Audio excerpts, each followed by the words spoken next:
Welcome to a very special edition of the Top 6 Show. It's the Champions League draw, the Top 6 Show, all rolled into one. The panel will be here later in the show. If you want to skip the draw, just use the timestamps that will be available to you on the screen or in our live comment section. But it's the Champions League draw, the new format as well. And I don't know about you, but I'm very, very, very excited indeed to see how this plays out, what it looks like, and just how entertaining, enthralling, and eventful the new version of the Champions League will be. I'm not like a lot of people. I'm not stuck in the mud. I'm not married to any particular concept of way you're running a competition. I'll give you an example. My generation, people slightly older than me and everybody younger, only really remembers the Champions League being a group stage and then knockouts over 2 legs. But of course, my father's generation, my grandfather's generation, it was straight knockouts from the beginning. There was big uproar when it changed then, and there's kind of uproar again now. But I always believe that you should give it time. I really, really do. A little bit like the Carabao Cup stuff. I actually quite like the idea of there being seeding in the cup competitions. In fact, I think it gives an even bigger incentive for English clubs to try and qualify for Europe. Maybe they should give even better seedings out. If you're a winner, maybe for the Premier League winner, you should be seeded at home for your first 3 cup draws. Just putting it out there, maybe it would make more people try and win. So, look, there's loads of that to talk about. The pots are obviously out. We can see who teams may be drawn against in the Champions League draw there. Pot 1 looking as dangerous as you would expect it to be looking there, with, of course, everybody's favorites to win this. Real Madrid there, Manchester City that you'd put in as first or second favorites, Bayern Munich, Paris Saint-Germain, Liverpool with their newly changed logo, very much inspired by Man United's change last year on the away kits. Inter Milan, Dortmund, last year's finalists, Leipzig and Barcelona. Pot 2 with last year's invincible German champions, Leverkusen. There is Atletico Madrid, Atalanta, the winners, of course, of the Europa League. And that's a change. That is a change to this year. The winners of the Europa League in the last few seasons, in the last few years, have consistently have gone into pot 1, now in pot 2. On top of that, Juventus, Benfica, Arsenal Football Club, Club Brugge, Shakhtar Donetsk, and AC Milan. And look, pot 1 and pot 2 full of absolute quality. It really, I wouldn't say it's the quality of years gone by. And I say that because I feel like there's been a little bit of a downturn in football in terms of Real Madrid and City are at the same level now as the majority of Champions League winners that we've seen in my lifetime. But everybody underneath that, I think there's a little bit of a drop-off, whether it's a lack of experience or overall quality. However, based on the context of this particular season, lots of really good and capable teams. Pot 3, Feyenoord, Sporting, PSV, Dynamo, Salzburg, Lille. I can't pronounce the next one. Young Boys and Celtic. And in pot 4, we have Monaco. We have Sparta. Is that Sparta Prague? Sparta. There in pot 4 is Aston Villa. You could imagine Aston Villa getting some absolutely difficult games. Some absolutely difficult names in the new setup where, yes, all of these teams are going to sit in a league table, but based on essentially it's still going to be the group stages, because what you're not going to get is pot 1 playing loads of teams from pot 1, pot 2 playing loads of teams from pot 1 and pot 2. It's going to be somebody from pot 1 is going to play against somebody in pot 2, pot 3, pot 4, essentially. So it's still kind of the group stages. However, depending upon the amount of goals you score, the amount of points you get will put you higher up in the table. So I don't actually think the Champions League has changed that much, if I'm being honest. All that's now happening is the teams that are coming third will be the teams that finish in a part of the league where they go into a playoff to remain in the Champions League, as opposed to a playoff to get into the Europa League. So in essence, has it really changed? It isn't going to be all the biggest teams playing each other in the group stages, pretty much, unless I'm mistaken on that. So look, as ever, I want your views and I want your opinions on the new format as well. But look, right now, I'm going to throw it out to you before we start bringing the panel in on today's show. Who are you picking to win the new format? Who are you picking to become the champions of Europe this season? It's two. Oh, sorry. Have I got that wrong then? Have I got that wrong? So it's two from each. So it's two from pot one. We'll play two from pot two. And then pot threes and pot fours play each other. So that the knockout stages have some of the smaller clubs in. The red article I read today on Give Me Sport said something very different. So fair play. Thank you very much for educating me. We always need that. So yeah. Okay. That's interesting. Very, very interesting indeed. I like that. I'm actually going to just Google it again now and find a different website. Because that is not what I read today. New UCL format. By the way, the top six show is going to follow the draw. So once the draw's over, we'll be jumping straight into the top six show. So make sure you're staying with us. So new format here. Let me read this. I should have just gone to their website. How it's changed. The pivotal change in the reform announced by UEFA's Champions League Committee is the departure of the current group stage. 32 teams, 8 groups. Okay. From this season, 36 teams will participate in a league phase, giving four more sides the opportunity to compete against the best teams in the world. Okay. Under the new format, teams will play 8 matches in the new league. Okay. They will no longer play 3 opponents twice, home and away. They will instead face fixtures of 8 different teams. Playing, I'll say some at home, half away, to determine the 8 different opponents. The teams will initially be ranked in 4-seeded pots. Each team will then be drawn to play 2 opponents from each. Okay, 2 from each of the pots. So if you're in pot 1, you're going to get one person from pot. No, you get 2 from pot. Okay. So it's still the same then to a degree, but you're actually getting pot 1's play chart. Okay. I must have misread that earlier. So I'm absolutely sorry. And I apologize.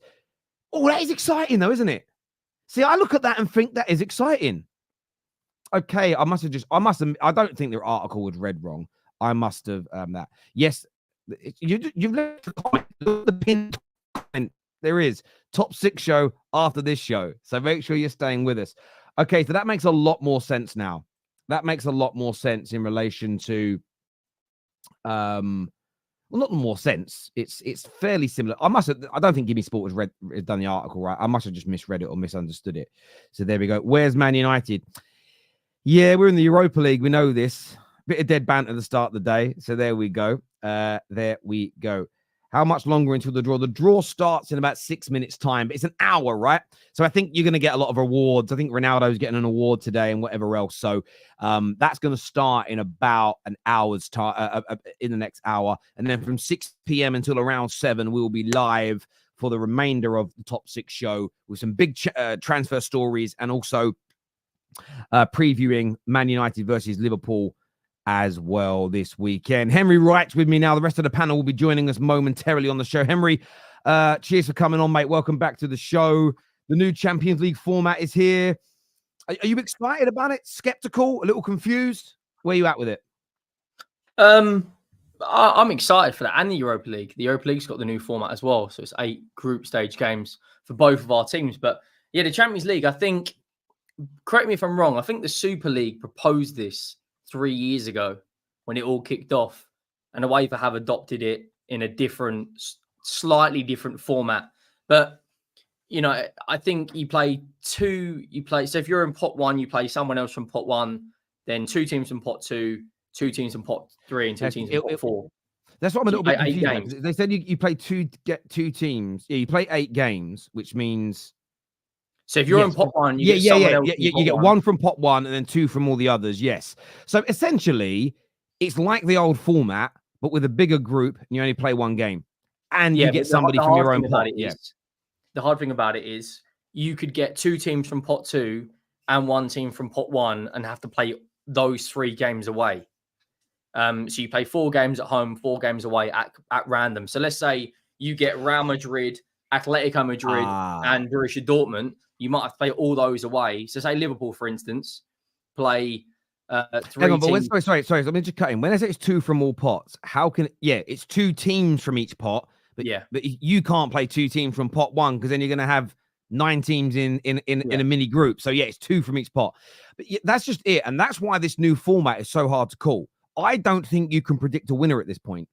And I say that because Real Madrid are probably everybody's favorites along with City. But what if Man City get Real Madrid away from, as you say, away from home? What if they get Arsenal away from home? What if they get who's another Leverkusen away from home? And even then, they could get Villa away from home potentially, although I don't think you get 2 from each country. But say they get really hard draws away from home and lose them, which is conceivable. They may not be in it to win it. You would expect them with the double jeopardy and being able to the playoff for them to get into the knockout stages. But it's really hard to call until after the draw. That's what I like about this new concept is that you could be a team, again, you could be just like normal cup competitions. You may not be Man United weren't the favourites last year to win the FA Cup with how we played. But when you get 2 or 3 top teams knock each other out, it opens up the gateway for you. And I think what this new format may lead to is more and more, a number of the bigger teams being knocked out by other big teams, therefore opening up the gateway a little bit sooner. So, very, very exciting new format. Do you know what, as well? For the teams that are in the Champions League, it's more football than ever before because you've got League Cup, FA Cup, minimum of 8 group stage games. So someone like Manchester City, for instance, who would be favourites other than Madrid, but in other competitions, they're favourites clearly for the league, FA Cup and League Cup. If Man City hypothetically were to do a quadruple, for instance, you're talking nearly 70 games of football, which plus international breaks as well. Someone like Foden could be playing north of 65 games. So like Aston Villa, for instance, if they go far in the League Cup and FA Cup, plus the 8 Champions League games as a bare minimum. I think this season, I'm probably going to be the only one out there. I don't think it will be Madrid or City. I'm going to throw someone else out there like a Liverpool. Or I've just got a feeling there's so much football to play.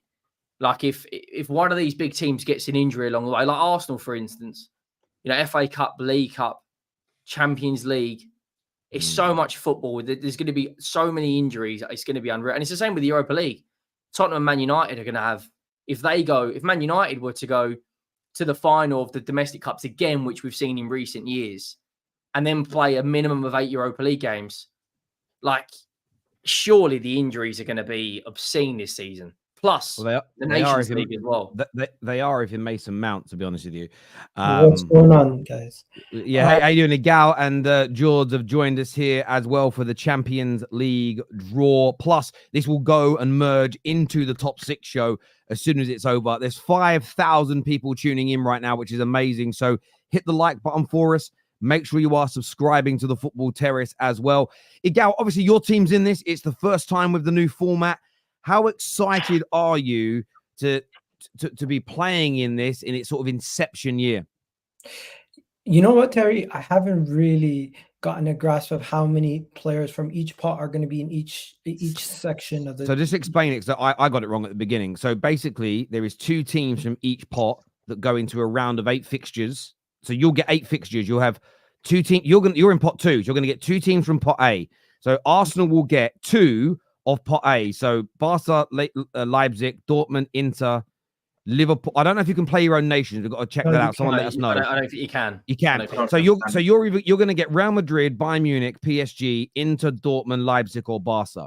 Then you'll get another team from pot 2 that you're in. You'll get a team from pot 3 and a team from pot 4.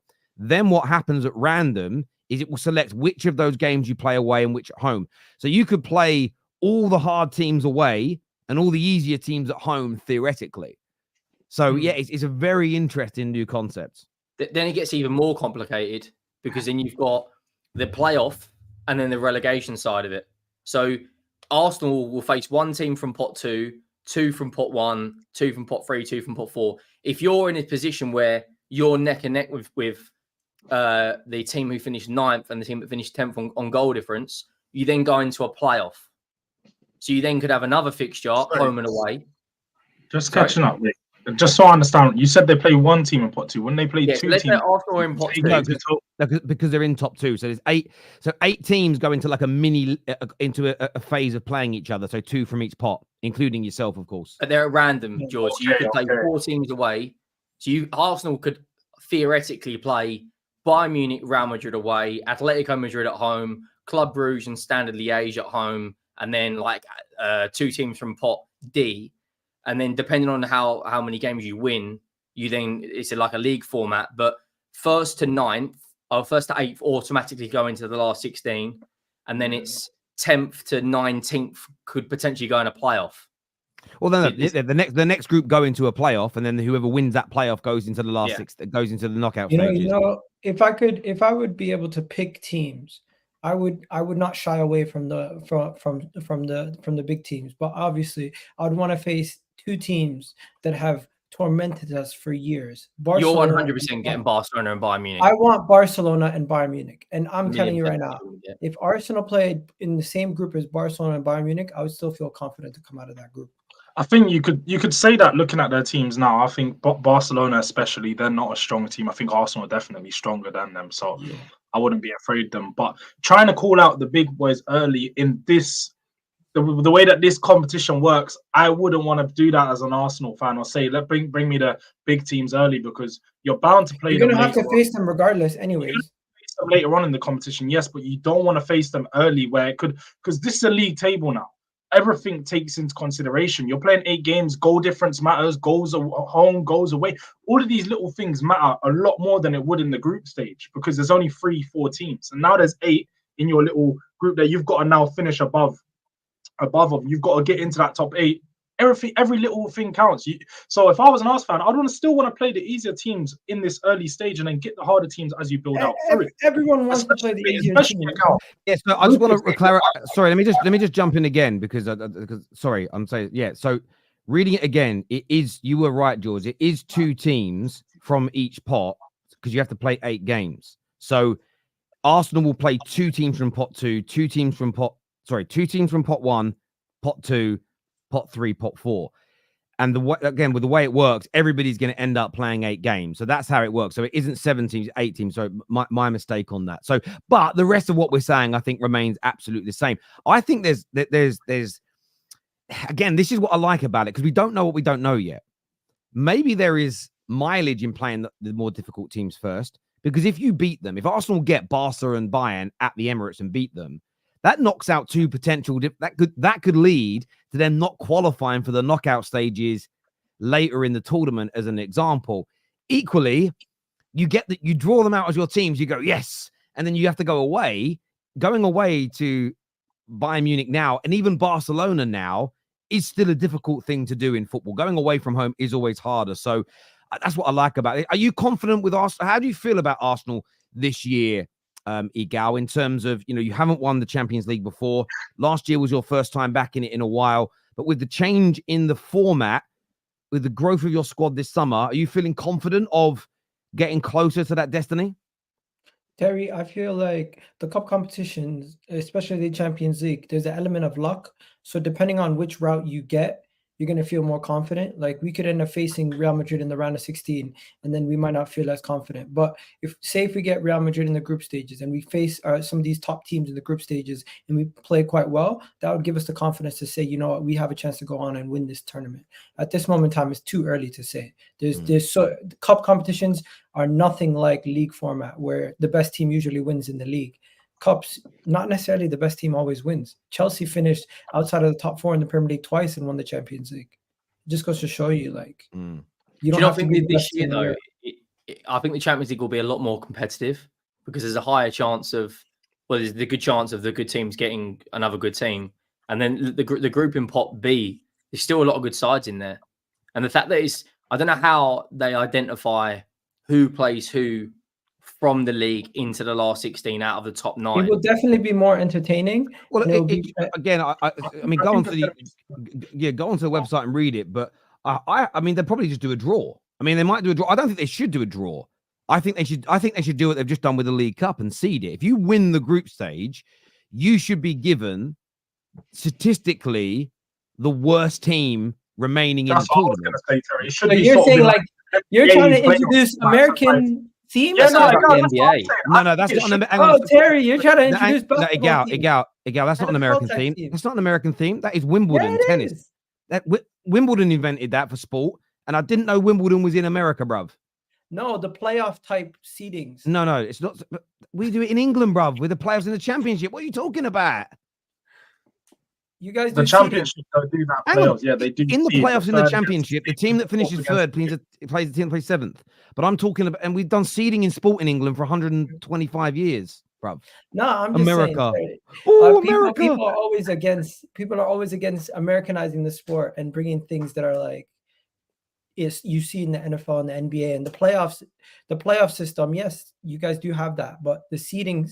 Now, the reason why I'm Listen, suggesting, again, that element is, again, I don't consider seeding to be an American thing, because tennis that was invented in England has had seeding since its inception. And I think tennis might be almost as old as America as a country. So it's one of these things for me where I look at it and think to myself, like, I think, again, the reason why I would want that, and I'd love someone in the comment section to go and read what the knockout stages look like in terms of who gets who. The reason I like that is based on what you guys just said, more competitiveness. Because if there's an incentive to come first, when you're we all know, the one thing I like about this is I got very bored the last 2 or 3 years in the group stages. I felt the group stages, barring, I don't mean this rudely, barring when Chelsea had that wobble, before Tuchel got sacked, and Spurs' group stage when you had Sporting a couple of seasons ago, because it was a little bit, you nearly got knocked out. It was a little bit of fun with it. Yeah. But most of the big clubs always get through with ease, right? I would say the knockout rounds have been a bit bland recently. Yeah, no, I agree. Well. I agree. It's got interest in quarters and semis. That's when you're looking to see when teams are actually going to play properly. And like I said, with the seeding, it makes teams from that first game know.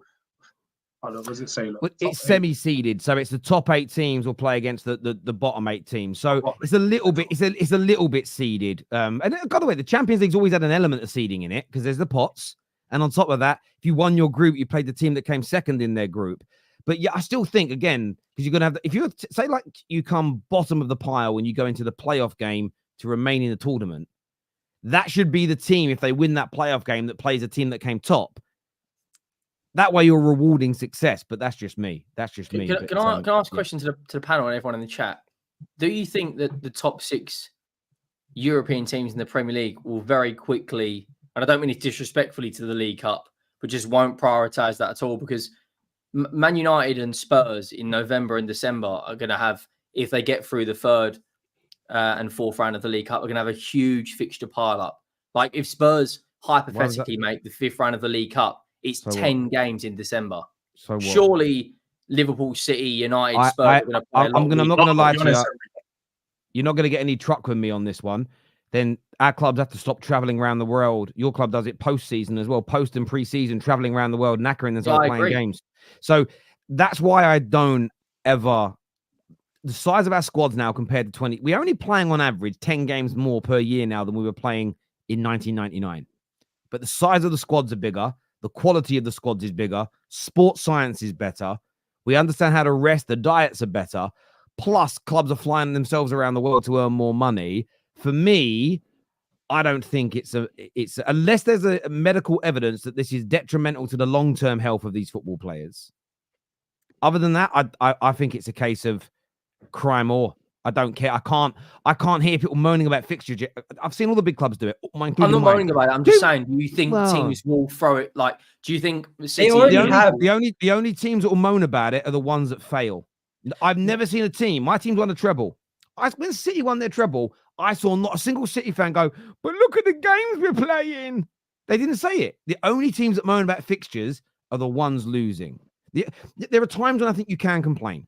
So it happened a lot in the COVID year, and it happened a lot when the Queen passed away, where teams had games postponed, and then they moved it to a point where they had to play 3 games in 10 days at the Premier League level. But that's different. Yeah, I get that. But then Chelsea and City don't have to enter that tournament. I've got no...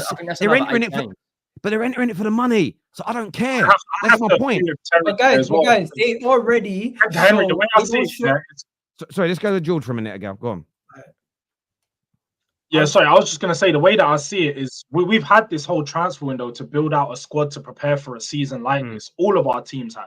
All the teams knew that fixture pileup would be massive. We knew that the Europa League and European football was going to be taking a bigger toll on the squad because there's more games this season. So there's absolutely no excuses from the club as to, oh, we're going to throw away this competition. We have the young squads for a reason. We have a lot of young players, and we have the academies for a reason to bring these players through, give them some game time in these competitions, and sort of breed them in, sort of get them ready for that first team experience. What Tottenham, especially, we've done worse, I mean, to our detriment for the past 3 or 4 or 5, maybe 5 years, is we've not had a big enough squad to go into these competitions. No, you're right. And then when we do play these competitions, we say we're throwing them away. It's just that the players aren't good enough. The quality isn't good enough. It's not that the managers are throwing it away. And Arsenal will probably maybe in a similar position this year if they do end up throwing away the other competition because their squad's not big enough. The only problem here is squad building, and that's all at the board level. So can't really look at there's no excuses here because we're all on the same boat. We're all playing European football. We're all going to have to play around 10 games across December. It's just having a squad good enough to do it. Honestly, George, it's about how serious you do take the competition, though. Because let's be honest, under Mauricio Pochettino, you guys never took any cup competition serious besides the league and the Champions League. Under previous managers like Arsene Wenger. Under Arsene Wenger, we've seen he basically treated the League Cup as an opportunity to just bled through academy kids at times. He didn't really play too many strong teams in the Carabao Cups unless we played like a top team. But that's also to do with building.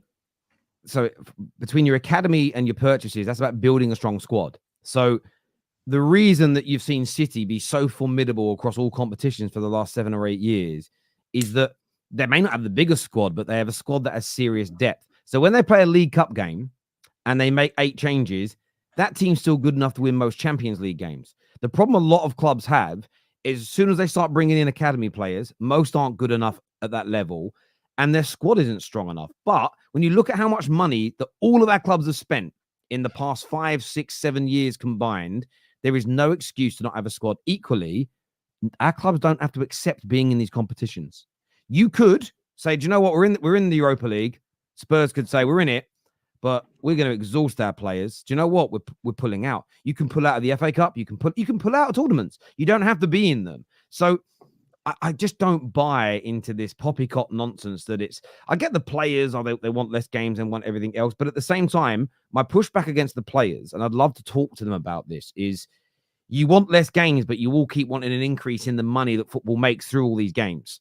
So I would respect it more if you said we're all going to push back and say we'll take less money, but we want less games. You don't. You all want more money, but don't want what comes with that. And I think that there's a happy medium that needs to be said. But for the players, again, build better squads so you can rotate, so you can give the players the rest that they need. If you don't do it, it's on your football clubs, really. But then I want to hear no moaning from Liverpool, Man United, Spurs. Then they finish the hard season and they piss off to Australia for 3 games. Because it's worth 10 million quid. I can't get involved in that. It annoys me. There's some super chats here. First one says, by the way, any news outside of the draw we'll be doing on the Top 6 show. This stream will go straight into it. Same stream, same link. So stay with us for the next few hours. You play 2 teams from each part, 1 at home, 1 away. Thank you, James. Afternoon, Terry. I think English teams cannot play each other at group stage. Yeah, that would make a lot of sense. Although, I think they should just let it happen. Honestly, I think you should just... It would add... The one thing I'd say about the group stage is they have become quite boring over the years, unless there's a team failing, and then it becomes funny for everybody else. But wouldn't it be amazing? First game of the Champions League. Arsenal versus Liverpool. It'd be an amazing night. I think it's a policing issue. Maybe they don't want the Champions League to have a derby at like 8 p.m. No, because they play each other. We used to have West Ham 8 p.m. at night on a weekday, having a derby. It's nothing to do with Madrid versus Barcelona. That could cause a lot of disruption. Terry Egal, big up the panel. Terry, can I join as a Madrid fan on the show? Reach out to KJ, bro. Me also. We'll see if KJ can sort that for you. This here says there's no group 36 team league table. Yeah, I'm going to call this out for what it is, though. It's just a bigger group, isn't it? Do you know? It's just a big group, and a group's the little league. Just saying. The Club World Cup is 32 teams as well this year. So Man City pull out.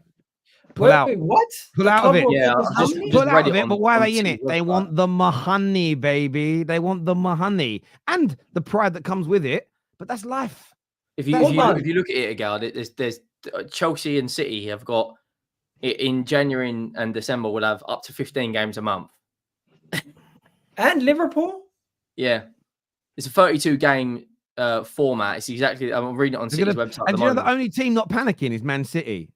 I think it's to do with. I don't think people care about the amount of games. I think they're like, oh, we're not good enough to win. We'll blame fixtures. Can't have it. Expressionless here says, Egal talking like some samurai warrior war general. Man, stop it. You don't want Bayern or Madrid right now. Give me the easiest run to the final as possible. Let the other big boys scrap it out. No, but these are the same people who are going to tell me, yo, you're being a loser. You're scared of you're scared of the best. You have to beat the best. Let's not act like we're not going to end up having to face them if we want to win. The same people are going to cry, oh, how did we not win at the end of the tournament? No, let's face the best now, test ourselves. So when we're in the group stages, we don't have any shocks. We're not facing teams that are levels above the competition we played already. Yeah, I get it both sides. But what I would say is, Egal, is don't ever be goaded into saying things because some people online say that you're scared. Be stronger. No, I'm not saying that, Terry. That's how I think. You said that. No. You're confusing what I'm saying. I'm trying to make a point, giving an example at the same time. Yeah, I just wouldn't. Yeah, I listen. I get both hold water. If you play the harder team sooner, you knock them out, and it makes the competition theoretically get easier as you go along. But equally, I do like the idea. When I read the Hunger Games book, the films mention them, but the Hunger Games books, they speak about, and I don't remember which district they were from, these two victors that won the Hunger Games years ago. And they did it by hiding until everybody else was dead. There is logic to that too. Avoid it. When we won the Carabao Cup 2 years ago, until we played Newcastle in the final, we managed to avoid all the big boys, but you lot all knocked each other out. So I was buzzing.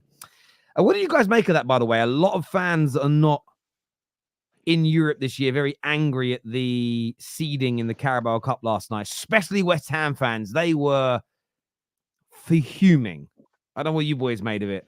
It is what it is. Like, there's too many fixtures. They can't. Fixtures. Let's say if Arsenal were to draw Tottenham, 2 days, the way the fixtures are played, we'd have a 48-hour gap between an away day in the Europa League and a League Cup. That you just can't do that. But you're playing anyway.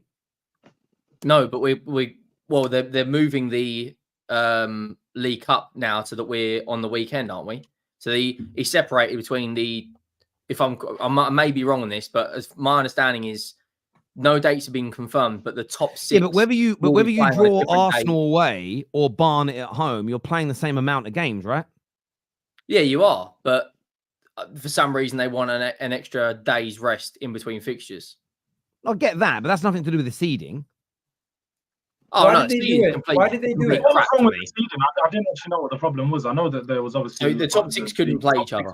They couldn't. All the teams that were in European positions couldn't play against each other, barring Chelsea in the Conference League. 4 were drawn at home automatically, and 2 were drawn away. But none of us could play each other. A lot of West Ham got drawn away against Liverpool, and there was a lot of arguments that it's rigged, it's helping the big teams. I personally think it's great. I actually think we should go one step further. I said it at the top of the show. I think we should offer incentives for where you finish in the league and even winning the league in terms of, say you become the Premier League champions. I think you should be given a home draw in the first 2 or 3 rounds of the cup that you play in as a reward for winning. I wouldn't be against that because, and the higher you finish in the league, the better your draws are in cup competitions. That for me, you get a lot of teams that go, do you know what? I'm going to rotate the squad for this game against Man City because we probably won't win. And I'm going to rest ourselves for the weekend. If every position you finish higher led to better draws in cup competitions that led to more glory, I think that's great. Don't they? I was going to say, don't the League Cup already, like the top 6 already come in and the third later? round? Yeah. But the only problem I would find with that sort of what you're saying, Terry, is obviously the smaller clubs, like the clubs that come up from like League One, Championship. they won't have the opportunity to have like a big home game against like, I don't know, a That's Man true. City That's or true. Spurs or Man United, which tends to be a massive day out for them. So that's the only downside. But I definitely agree. I feel like there needs to be more incentive for the bigger clubs to do better and in these smaller competitions. Because like you said, like me personally, I didn't really care about where we drew. It's the third round. Like up until this season, in the third round, you got whoever you got, and it was home or away. No one really cared. So West Ham fans moaning about going away to Liverpool. Yeah, they got the guaranteed home spot, but you were going to play a team of that level or They beat Liverpool there anyway. No, I agree. I mean, Dow here says, Terry, you talk like of being a man of the people, but you're a football elitist. But Dow, this already exists within football. So in the Champions League, if you win your group, you get a team that came second in the draw in the next round, as an example. The more successful you are in Europe, the better the pot you're in. Therefore, you play lesser teams throughout the course of the tournament. We have the playoff system already in the Championship. George has already mentioned it. If you're a European team or a Premier League team, you go into the third round of both cup competitions. I haven't seen West Ham fans moan all these years when they've been a Prem team that they go into the FA Cup in round 3. Why? I now want everyone moaning. I want to see your clubs volunteer to go in from round 1 and potentially play 2 extra games and maybe go out sooner. This already exists. I'm saying incentivize winning more, where if you win the league, if you win the FA Cup, if you finish higher in the league, you're given only a slight an advantage for advantages that already exist within the game. It's just a slightly new version. So acting like suddenly the game's changed and it's, we're rewarding success. It's always fucking been there. It's always been there. What are we talking about? Come on now. And also, West Ham fans would not have been moaning in the last 3 seasons if it happened when they were in Europe. They would have gone, lovely, we're at home to Barnet. They would not have complained. They're upset because they were drawn away. The draw's about to start, though, people. They're looking at the little buckets. The man that looks like Claudio Ranieri is talking. And there we go. Remember, as soon as this the draw is over, we're going to be merging straight into the top 6 show. David's here with us now in his vest. Big up. Oh, that's not a vest. It's a basketball top. But there we go. Yeah. Big up the Bucks. The Bucks. You get back in your house, all right? David's late, by the way. Locked himself out, everyone. He locked himself out. Yeah, I'm an idiot. Sorry. Oh, so I'm going to turn the volume up a little bit. I'm excited about this. I like it. I like something new and fresh and different. It's good. You need it. What awards are there? I know Ronaldo's getting one. Is anyone else? Ronaldo's got one. It's done. They wanted to draw now. I will say one thing again. If I could have a magic wand, I would just change all this shit and just have it 15 minutes, get the draw done, we leave. Like all the ceremonial stuff, it's just like so boring, honestly. It's so boring. There's some more super chats here before the draw comes out. First one says, let's first pick any team, then second and third.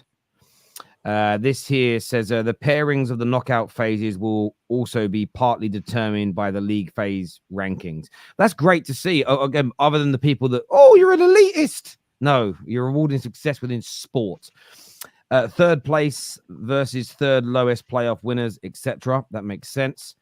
Football Manager 2024 players known all about the new format. Oh, okay.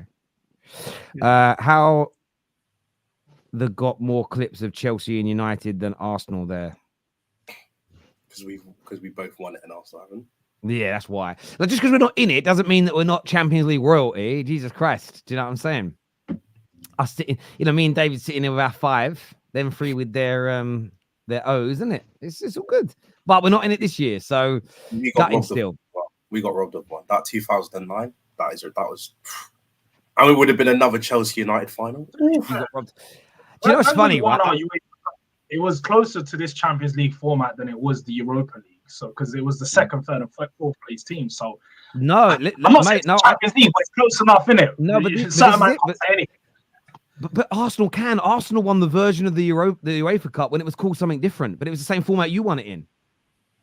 The Cup Winners' Cup, that was still going on. No. They won something called the Inner City Fairs Cup, which was renamed the UEFA Cup, but it's the same as the UEFA Cup. I didn't know that until I researched it, and I was like, oh, so Arsenal have won it. It was just called something different back then. I don't think that was the same. I thought that was going alongside the UEFA Cup.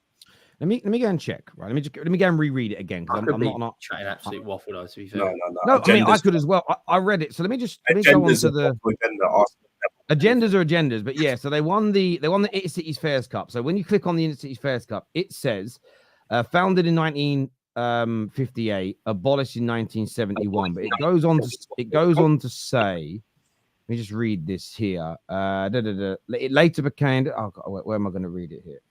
It was replaced. Yeah, here it was. It was abolished in 1971 and replaced with a similar format by the UEFA Cup. So the UEFA Cup in it. So before the UEFA Cup, if you were winning that tournament, you were winning the Intercity Fairs Cup. Right. Okay. According to UEFA's website, I'm only going by UEFA's website. So again, I didn't know that because we won the league and then we got mate, I'm not going to do that much research on Arsenal. I'm researching the cup. I didn't research what you did, but you were in it and you won it. So I'm just saying it's but no, I do agree with you. Like again, a lot of people want to disrespect the Cup Winners' Cup. Now the Cup Winners' Cup, when Man United and Arsenal were winning that, was massive, and I was very fortunate. I'm older than you, pups. I remember it. It was amazing. It was because again, I like those old formats where all 3 European trophies were big because you had a limited amount of people in each trophy, if that made sense. What I don't remember is if you won the FA Cup but came second, whether you went into the Europa League or Cup Winners' Cup. I think you went into the Cup Winners' Cup, but they all had very levels of prestige, if that made sense. It wasn't like nowadays you get laughed at for being in the Europa League or the Conference League. But and that's, by the way, it's a very English thing. No other European country laughs at those tournaments. It's very much us dickheads over here. Well, you know what? Some people laugh at the Olympics, like the football side of the Olympics. Oh yeah, I laugh at that. That's not serious. That ain't serious. Would you rather win the Carabao Cup or win the Olympics? Well, Man United can't play in the Olympics. No, I mean, as a professional footballer, would you rather rather say? Well, how is that? I don't know. You'd have to ask them. But what I would like to do with football in the Olympics, I think it depends where you're from. Again. Yeah. Did you watch the in the Olympics? They had the 2-on-2 or the 3-on-3 basketball that was played in like the half court, like street basketball. See, I think they should do that with football and go no more matches, but it's like a 3 versus 3. Headers and volleys or 3v3 knockout, like Wembley knockout style competition. Do like play football, but do something different with it as opposed to it just being another 11v11 tournament. I think that'd be a good concept, but there we go. Oh, look at that trophy with his eyes. Look at that trophy in its ears. I've ordered one for the studio. Can't wait to get it. I've got all the others, but I've ordered my Champions League one as well now. I've ordered my Champions League. Have you done predictions yet? I know you think it's going to win, or we'll do that later. We'll do it. Well, I mean, I still think I don't understand the concept well enough to predict a winner yet, because I think we've got to see who people are playing and who they're up against, because it could change everyone's opinion. So, yes, it is quite an interesting format, though. I quite like it. I've played it on FM quite a few times, and it's like you do actually end up with some quite good like matchups. Here we go. First one coming out of pot one, people. Let's do this. Let's do this. The first name out. Is that Figo pulling out? Oh, he's looking old. It's not Figo, is it? I don't know. First name out is Manchester City are the first name out. So Arsenal can't be drawn against them, but City are the first team out. Woo! I'm excited. Can you tell? I like all this shit. Right. The draw. What time is it on my stream? There it is. Right. Draw begins. Oh, it's all very high tech. Oh, Ronaldo's helping to do the draw. So he's pressed the... What's he pressing the button for? Oh, so that's random. So City have got Inter at home, Paris Saint-Germain away, Club Brugge at home. They've got Juve away, Feyenoord at home, Sporting away, Sparta Prague home, and some team I can't pronounce away. So they've got Inter Milan at home. They've got to go away to Paris Saint-Germain, away to Juve. Oh, that was very quick and easy. Oh, it's very quick. I like this. Pull the team from pot one and then just lays out. And then Ronaldo presses this button and then it randomly draws everyone out like a simulation. Everyone's just brilliant. 1-1-5. Here we go. So Arsenal's name don't even. Oh, here we go. Right, the next name coming out. Okay. Oh, and then what? I get it. Because Inter's name can come out now. Inter's name's now been pulled out. So what the randomizer will do, they've already got the City fixture. It's going to pick 7 other games I get. Got it. Bingo. PSG away, Club Brugge at home, Juventus away, Feyenoord at home, Sporting away, Sparta Prague at home, and Bratislava away. City got. Let's be honest, they should be winning all those games. Did you not hear me just say that? No, I'm watching it on YouTube. It's a little bit delayed. Okay, so Inter Milan, they're at home to Leipzig. Obviously, they've got Arsenal at home. Arsenal have got to go away to Inter Milan. Arsenal go away to Inter Milan. Woo! They then go away Inter Milan to Leverkusen. So they've got to pay Leipzig, City, Arsenal, and they've got to pay Leverkusen, and they've got to play Monaco as well. That's great. That is great. I love how you didn't even try with Reza. No, I'm not going to read out names. I don't know. The next name out the hat, people. The next name out the hat is Bayern München. Bayern Munich are out of the hat. Let's go.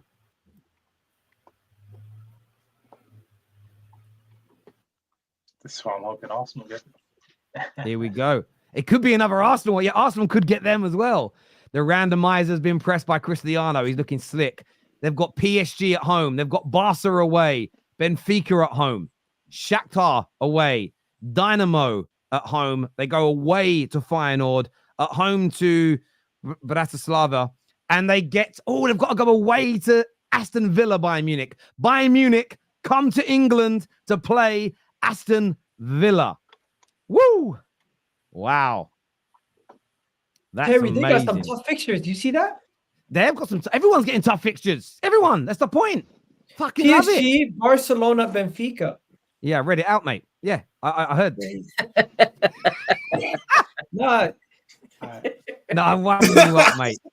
Right, the next name out. Oh, there's still some big names in it. We haven't seen Madrid yet. Come on, Madrid, Arsenal. We want it, baby. We want Madrid, Arsenal. All right, they're going to be at the Emirates, Madrid. So Leipzig's name has just come out. Now, this is maybe one out of pot one everybody wants, right? It's probably Leipzig, the weakest team in it, you would suggest. Maybe Barcelona. So they've got Inter Milan, as we know already. That's come out. They've already gone away to Inter. That can't be disputed. The greatest Champions League player of all time. They're at home to Liverpool, Leipzig, away to Juventus, away to Atletico Madrid. They play at home to Sporting, away to Celtic, and they will play at home against Aston Villa, and then they're going to play Sturm Graz as well away from home. So pretty decent draw there. Well, hard. Everyone's hard. I don't think anyone's had like a draw where you go, that's easy. Yeah, nothing. So, but this is great. Oh, these Champions League nights are going to hit different, bruv. Hit different. It's because you're not going to have to play any of those fourth place teams. And I'm not. My team ain't going to get battered in it. Like Borussia Dortmund's name is now out. This would be a decent away day. A decent away day against the yellow wall. Egal. So far, I love this draw. How great is this draw format as well? You know, So much faster in it. Press the button, sunshine. Boom. Get it done. So they're going to play. Oh, wow. They play Barcelona at home and they go away to Real Madrid. That's it. They're going to play Shakhtar Donetsk, Club Brugge, Celtic, Dynamo, Sturm Graz, and Bologna. That's a tough. They've got Barca and Real Madrid. Does that mean Real Madrid will get no, but the rest of it should be quite simple for them. Real Madrid might end. You are right. Real Madrid may end up. Real Madrid Arsenal looks very, very close to happening now. Bernabeu, please. Let's get it. That about Arsenal. Yeah, that means either Madrid will get Liverpool or Arsenal. Yeah. Oh, let's see who comes out here. Ooh. The name out is Barcelona. Barcelona have come out Bring of the me hat. Barcelona. We need Yeah, revenge. Egal wants this. Egal has been screaming for this. I want Real. Oh, I know you've got hey, Giuseppe's here. Hello. I want Real. Okay, so sorry, Barcelona. Wow, Barcelona have got Bayern Munich Either at home, way. as we know. Dortmund away. Okay, they get Atlanta at home, Benfica away, Young Boys, can't pronounce it, Brest, and Monaco. Oh, that means we're gonna face either Wait. Liverpool or Real Madrid. Barcelona face have got them. a pretty decent draw, you know. They've got a pretty decent draw. So that Ronaldo, means Ronaldo does look bored, by the way. He's sitting out there. By the way, this is getting closer and closer and closer to Real Madrid versus Arsenal. at the That's bottom. what they Next want. name, I want to better see it, position, right? man. Bring them on, Ne- Wallah. the next name out the hat is Real Real Madrid. Madrid. They're out. Real Madrid are out. Real Madrid are here. Oh, let me see who they get. Let's see who they get. We can still get PSG also. Madrid can get Liverpool and Arsenal because they're in different pots, aren't they? Yeah, they Yes. can get both of them. Oh, that'd be unreal. They've got them, Liverpool. Liverpool away, Milan at home, and then Atalanta. Arsenal have avoided them thus far. But they've got Liverpool. They have got So who's the last team Liverpool. I swear they play Liverpool like every year. They've got Liverpool, Milan, Atalanta. But remember, yeah. Oh. But what can The still Bellingham happen is derby. Arsenal have only got one pot A team. So when they've picked all the pot one teams, they then go into the pot and start picking pot two teams out. So when Arsenal's name comes out, they still may get Real Madrid because think Real we get Madrid are only PSG. playing. Yeah. It's because it's all about. Oh, it's so amazing. I Gotta see. think we get PSG now. Oh, honest. yes, you could. They haven't been drawn. No, but Terry, how could we get Real Madrid? Because all of Real Madrid fixtures have just been shown on the screen. Yeah. Oh, yeah, no, you are Yes. right. You're right. I'm being stupid. Sorry, I'm being stupid. At I'm getting least used to let this it be new away format. at the Parc des Princes. I think we're gonna get PSG because that's the only other team that's not English that's still there. That's not my team. So, PSG, Liverpool have just come out. But remember, Liverpool can also get PSG because they play one team from their own pot. They play a couple of teams from their own pot as well. Wow, Liverpool, we know they play Real Madrid. We know they play Leipzig. Sorry, they've got two teams from their pot already. They're going to get Yes. Leverkusen at home, away to Milan, home to Lille, away to PSV, at home to Bologna, and away to Girona. That's I not think that bad. might be the hardest draw so far. You know, no, there's a lot of solid teams that Liverpool got.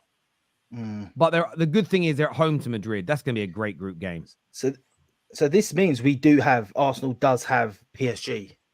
Yeah. You want that Yeah. game at home, though. If you don't want to go there away.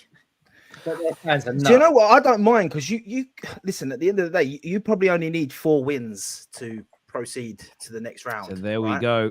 But then Paris Saint-Germain come out. They're going to press I'd the love to see you get totalizer. Atletico Madrid away. I'd say 5. So look at that. Paris Saint-Germain, they play City at home. They go away to Bayern Munich already, right? Yes. Then they're at home to Ati, away to Arsenal. So Arsenal are at home against them. They play PSV, Salzburg, Girona, and Stuttgart. Paris Saint-Germain are in trouble. Paris Saint-Germain are in trouble. that is the hardest draw I've seen so far. Just off the surface, away to Arsenal, away to Bayern Munich. They play Atletico Madrid and Man City. They are at home for those games. Wow. I think you boys could it could have been a lot worse. I think you'll be happy with Inter away and PSG at home. Oh, Yeah. 100%. Oh yeah, of course. Yeah, Well, Arsenal- definitely. yeah. Sorry, definitely when you can get Bayern at home and Only Real if it was Madrid Madrid away. I wanted We to know see we- that. But what we still Sorry. need to work out is who Arsenal are going to play from Group 2 and Group 3 and Group 4 because we don't know yet. So that's still got to come now. Ronaldo's gonna have to press the button. Yeah, Yes. we could get That's Leverkusen at Atleti. Also, I can't lie. Simeone. This button thing there are going to be so many conspiracy theories about this button. Like when City end up with 5 consecutive years of easy draws, everyone's going to be like the buttons. Look at those fixtures. Wow. In fairness, but what? looking at Call me crazy. I trust the buttons more than I did the former way how they used to do it. Yeah, it does. No, Yeah, I do you know what- agree. do you know what it is though as well? This is having a button and a simulator is actually easier to investigate for corruption than heating up balls because all it takes is for an investigation to go in and look at the algorithm that's used and they'll be able to detect very quickly whether it's fair or not. As opposed to you heat the balls up, once the balls have cooled down, you'll never know. It's far more. It's why the government doesn't want anyone using cash because cash is harder to track, right? If everyone does it digitally, there's a footprint. So Are you, but yeah, Terry, this are is you doing a Europa League draw? tomorrow. I personally won't be. I think KJ's doing it because it's Freya's birthday tomorrow. So I am. I think it's at 12, isn't it? It's a lot earlier. Yeah. But I'm out with my daughter for her birthday. By the way, what do you guys think of this new? I quite like this new Champions League format. I'm gonna be honest. I think it's gonna hit.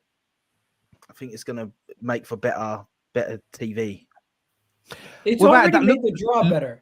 Yeah, looking at these fixtures already, you don't know when they're all going to play each other, but between now and Christmas, literally, we are seeing games that we don't normally see until the second half of the season.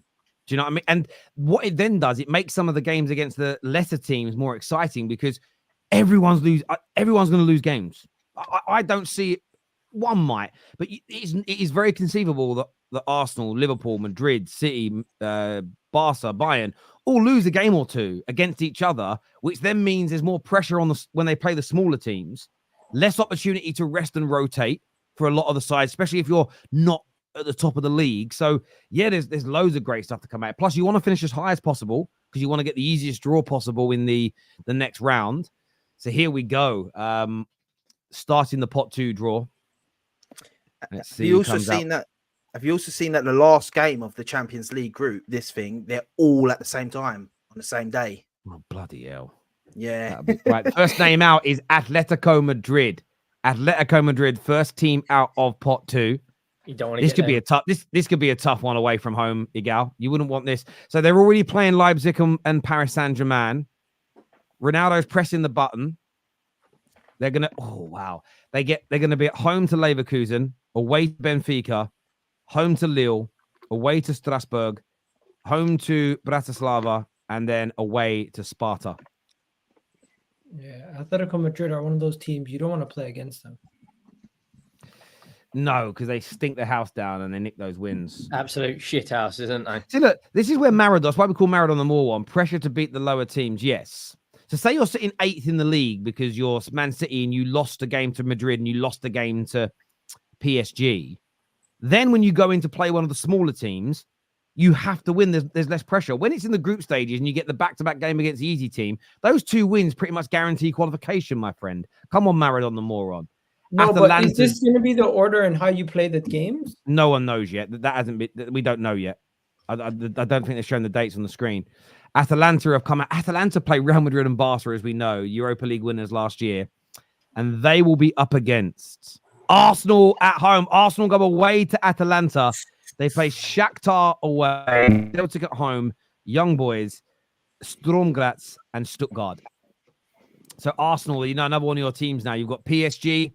You have Inter, and you're going away. Arsenal are going away to Atalanta. 2 away trips to Italy.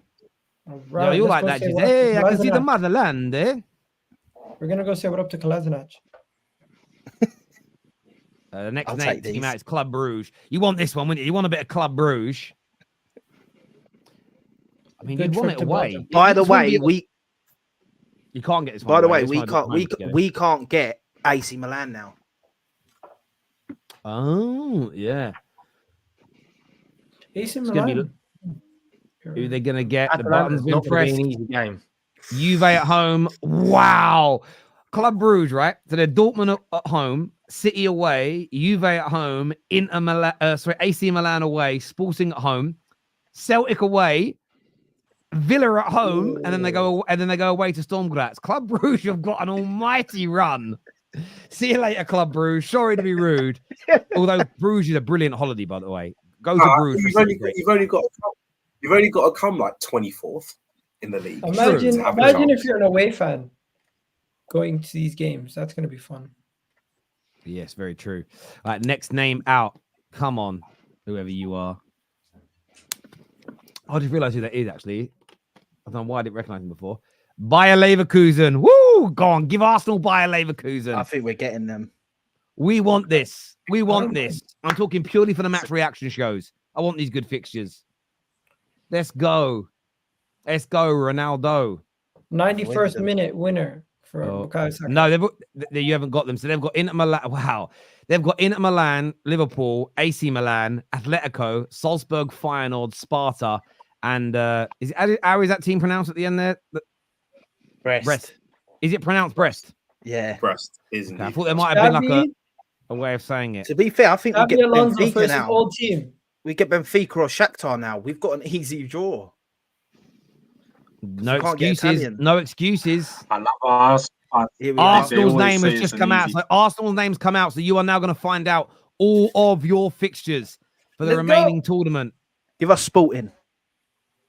Marcus Edwards. You've got Martinelli. Paris Saint-Germain, you've got Atalanta and Inter already. The button's been pressed. You will also play Shakhtar, Dynamo, Sporting Lisbon away, Monaco, and you play Girona. You go away to Girona in oh mate, that is the League Gunner derby. Hey, It's the Girona. League Gunner derby.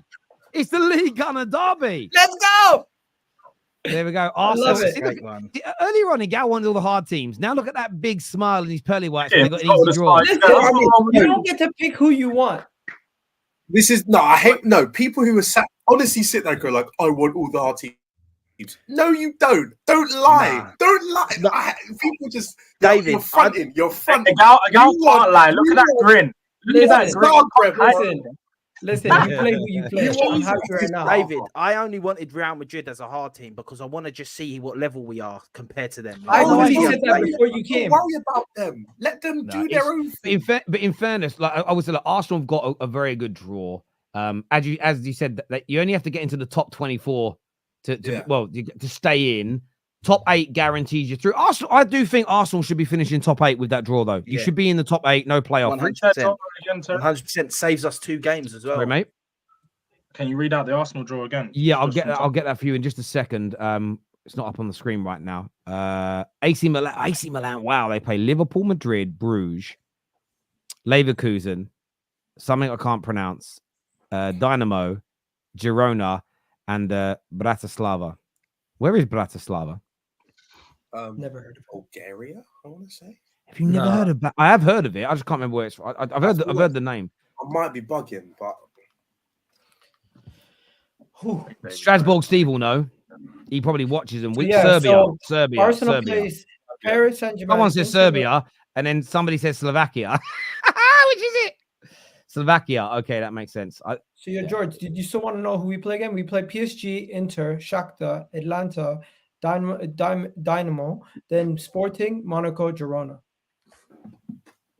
Yeah, it's definitely favoured for Arsenal, that one.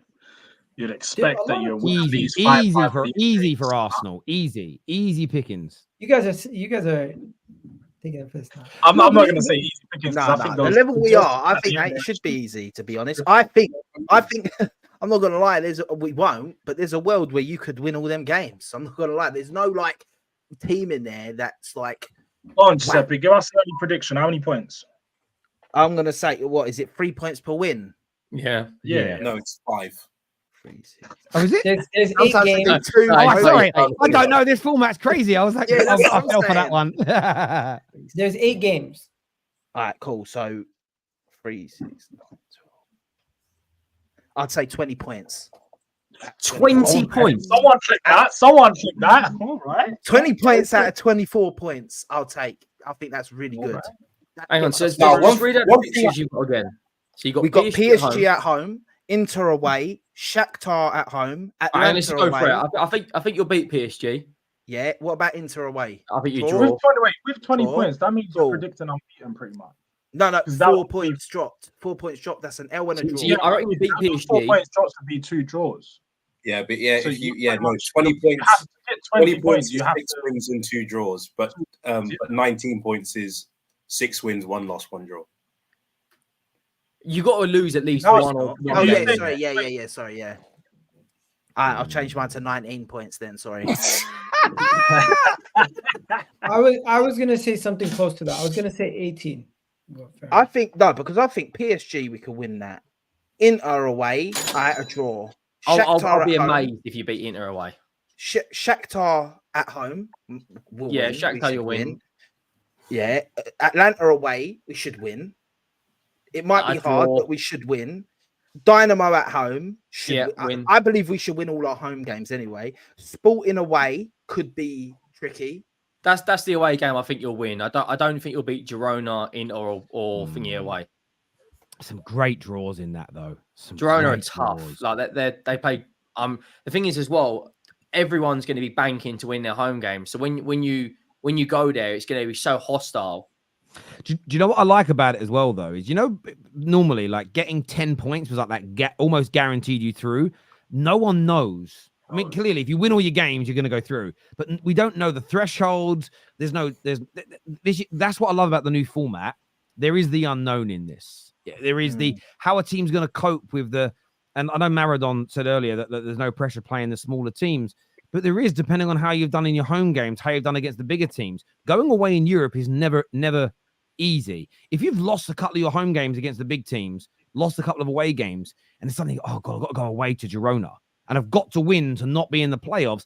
That isn't easy in that scenario. So yeah, I'm very, very excited about watching some of these games and how it unfolds and everything else. And also, yeah.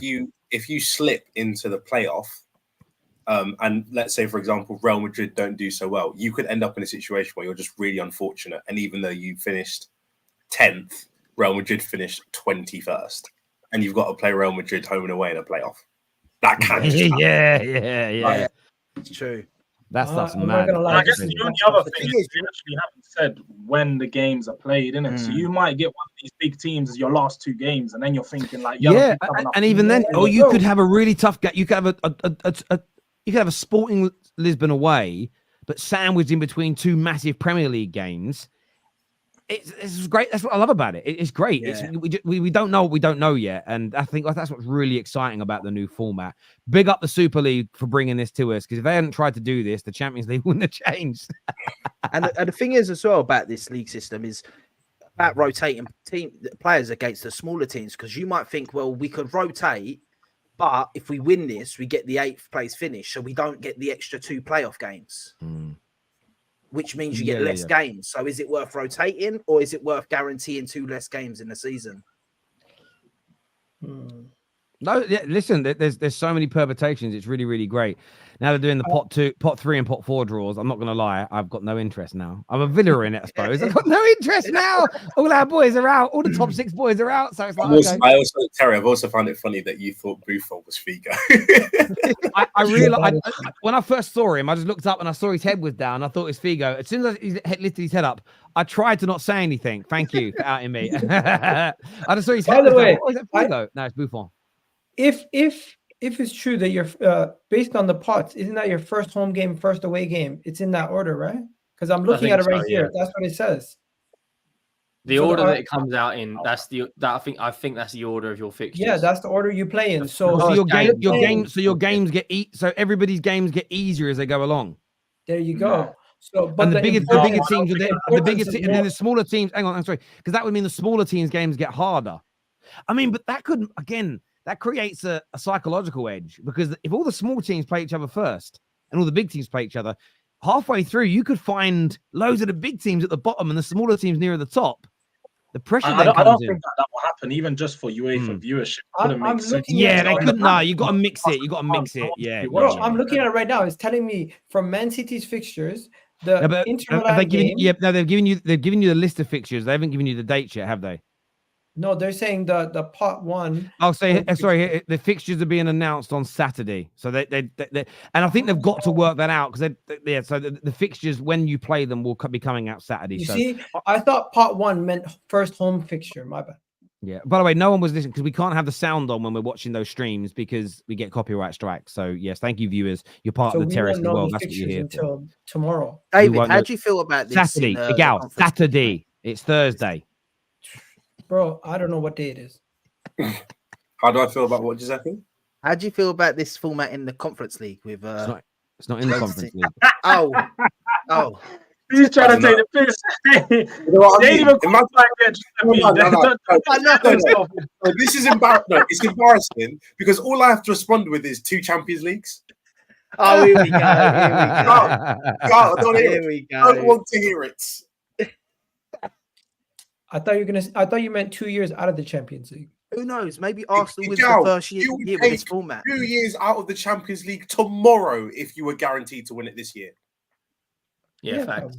Yeah, so shut up then. Be quiet. Like, what are you doing? Let's behave. Okay? It doesn't mean you're gonna win it. When it comes to European pedigree, no one on the panel except Terry should be talking, because none of you got any.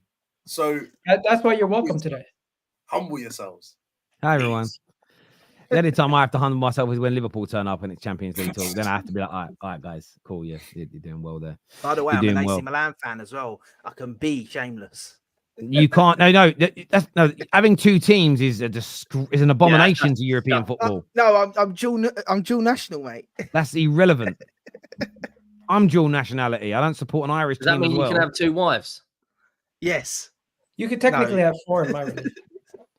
You can have 4 football teams? No, 4 wives. I know what you meant. I was Too much of a headache, joking. mate. Can you imagine if someone had that written into religious scripture? You'd be like, oh my God, my prophet was a genius. You can support 4 football teams. Don't let anybody tell you otherwise. I'd love that. They'd like, have to agree to it. That's the thing. Yeah. Nah, to be fair, when it's I Arsenal, wouldn't versus want AC the Milan- headache if I'm being honest with you, bruv. It'd be a Yeah. madness. You know what I mean? Okay, just get on with the rest of the. In fairness, they're in pot 3 now, and there's only a couple of teams left to draw out. And it's so funny because they press the randomizer. It's only randomized in like 2 games, but we've got to do it. I'm not gonna lie, Ronaldo looks like he wants to be anywhere else in the world, but doing it now, he's just like he presses it and then he just stares around. I think they gave him the award to show up, and next thing you know, they surprised him with this. Yeah. Can you also press the button for us, Ronnie? But he is the greatest Champions League player of all time. So big up him. Big up. But you know, with him. the new format, there's going to be more games, so his goal tally is going to get destroyed a lot faster now. Is there more games? Yeah. Yeah, There there's is. two I more mean, games. there's 2 yeah. more. I mean, you caveat that though by like they do when it comes It's like to games. goal scored in a season. They show you the records that did it in 46 game seasons versus 38 game seasons. So, No, but the toughness in the games when you have 8 group stages games compared to having what was it yeah, but before? it's the same as the people who we overtook who only played in the group form, the group stage format, where there was only, some people were great players, but there's only 8 teams in it from the beginning, which meant you didn't play enough games to score the amount Ronaldo did. It's just the nature of football, I suppose. If Ronaldo's, if we now start playing an extra 2, 3, 4, 5, 6, 7 games, 8 games a year in Europe, and in 50 years' time, no one's overtaken him, just shows how great that record is. So I think there's an element of that in there as well. But yeah, there we go. Wow, Sporting, they've got a bloody The only player in the world right now, I'd say, is other than just going to break that record, is Haaland. or Mbappe. Mbappe's Champions League record is phenomenal. It hasn't Haaland already got 100 more goals than Messi and Ronaldo at the age he is now? Yeah. But the only 2 that are playing now that could conceivably catch Messi and Ronaldo's Champions League goal tally is Mbappe and Haaland. They're the only 2. Is it that- me And it's or like when we're 50 watching goals a year, these- isn't it? For like 14 seasons. Yeah. Are you guys seeing these goal highlights? None of the defenders are anywhere near the attackers in some of these goals. Like it's so bad. Ronaldo must miss Champions League doing this the way he is. Yeah, he definitely probably does. I don't think he does earning €4 million a week. You don't need €4 million a week. Though, I think does he? he's fine. I think he's fine now that Messi's gone. If Messi was still here, I think it would grate on him. Because again, even if someone younger than him that he is, because he's not competing against Haaland and Mbappe, really. He ended his career, he was at the end of his career. He's beaten in the Champions League everybody in his era. So I think he can kind of relax. Somebody comes after you and beats you. When you listen to a lot of the Olympians speak, they're always quite happy when somebody 20, 30, 40 years later beats their record. What they don't want is their peers at their time beating them per se, I think. But I mean, Ronaldo might be a little different. You hear what he said about The Pele guy's and breaking the YouTube goals? records now. Yeah, he was like, I want all 900 of them recorded. Yeah, I've got all my goals are recorded. Like I I thought you that was can bad actually see taste. mine. You shouldn't be making jokes about someone who passed away. No, I just can't even lie. I do think it was a little bit bad taste, definitely, because it comes from a place of sourness and jealousy. So Maybe Yeah. I think I don't necessarily. I didn't interpret it as against Pele himself. I think it's more towards people online that give him shit because of Pele's record. But I love and respect Pele forever. But I mean, the amount of goals that are claimed to be scored, and there's no there's something like 700 or 800 of them of the. Sorry, not that many. So there's like 200 or 300 of the goals that are supposedly in training games and stuff. So yeah, but I don't want to speak bad of Pele because Pele is amazing. But yeah. Right, pot 4. Fucking, let's get this done now. I want to get on with the top 6 show. And there's football as well tonight. Chelsea play. Looking forward to it. About 7:30, I think the 7:30. game kicks off. Oh shit! 7:30. Who do they play? What's that? Napkin. Servette. Mm. Well, Tell you oh, what, man. I tell you I was what, Aston second leg. Villa, Playing napkin. Aston Villa for a fourth pot team, they haven't got a bad run. Yeah. I just think though with Villa, when Ollie Watkins gets an injury, because he will, they can't play him every single minute of every game in every competition. When he gets an injury, Well, they've got Duran, haven't they? They've got Duran. yeah, but we've only really seen him off the bench. Like we don't know what his impact's going to be like on a 38 game season. Would you trust Duran in Champions League games starting against the likes of? No, I mean that's why Henry, I was being sarcastic. So his name. No, I didn't say that. I mean, you should have picked up from there. yeah. I want to have a serious conversation about your sarcasm, Terry. Mate, Stuttgart's games, Madrid away, Atalanta at home, Juve away, PSG at home. Yeah, they're absolutely. The other colours. And they ain't got no more Garassi anymore, so it's looking peak for them. Who's that? Stuttgart. Yeah, but even Girona, they've lost that the guy to City. Dovbeck. didn't they? Savio. No, Savio. And Dovbeck's gone. He's gone to Roma. Well. Yeah, Wait, Dovbeck left. Bologna lost. Yeah. Bologna 38 lost million Xerxes. euros as well. Bologna lost Xerxes and Calafiori. But Yeah, Girona I got think Milan, a Arsenal, lot of PSG, four Liverpool. teams are going to be easy pickings. Who's Strum Graz? I think this format really Storm helps Graz. Europa League. Donny Van. Listen, I hope Van der Beek has a great time at Girona, because if he does well, then we get an extra £9 million. Mad fact about Man United this summer: it's the most we've ever raised through the sale of players in the history of our football club, like 110 million. How much? No other summer have we raised more ever. Not but even the summer that you sold Ronaldo for 90 million. You didn't make an extra 20, 30, 25. on top No, of we that. didn't. I mean, in fairness, obviously the money up until the Premier League was a lot lower, so you're never going to beat these times. And we just didn't. We only sold 2 or 3 players that were like our stars. 2 or 3 of those was because we forced them out because of bad behavior. And with Ronaldo, again, there is an element in our history though that is really good, because we were never forced into selling our players. Our players didn't want to leave, and we held on to them all. But it just shows how bad in the last 10 years, just how it shows how bad our owners have been at selling players, that it's like we're selling the crap from the team predominantly, and we still raised more than when we sold players that were half rated. It's unbelievable. Still can't Tommy go. is rated though outside of Man United. Who by you? I think Villa will. A lot of teams would take Scott McTominay as a I mean, he got a really. I was really happy for him today. He got a really good. Hoyland played for Storm Graz. He got a really good reception in Italy today. I was quite happy for Scott McTominay. Like the way the fans like welcomed him. I mean, that's the thing when you play for Man United. It's Beatlemania. Terry, did you see the way the fans welcomed Emerson Royale? They really thought this guy was royalty, mate. He had about 5,000 people outside the airport waiting. but let's not act like everybody who signs a new everybody who signs a player gets relatively excited. Yeah, but come on, Emerson Royale. Not over Chicken Royale, bro. Not over Chicken Royale. I couldn't do it. I couldn't get excited about that guy. I just think Europeans just love doing that, because there's no way Conor Gallagher's selling out one drum. Oh, that was crazy as well. He sold out the stadium. You know what I mean? That's wild. It was sold out for. It was sold out for Julian Alvarez. Standards FC must have been doing their nut as well, because it's not as if they're signing the creme de la creme, the best players and won trophies, but yet fans are happy. It's mad. No, but it's they must be fuming. Standard shit. FC must have had an aneurysm. Like, you know, all sitting there on their phones watching it, going crazy. It's not a trophy. It's a player.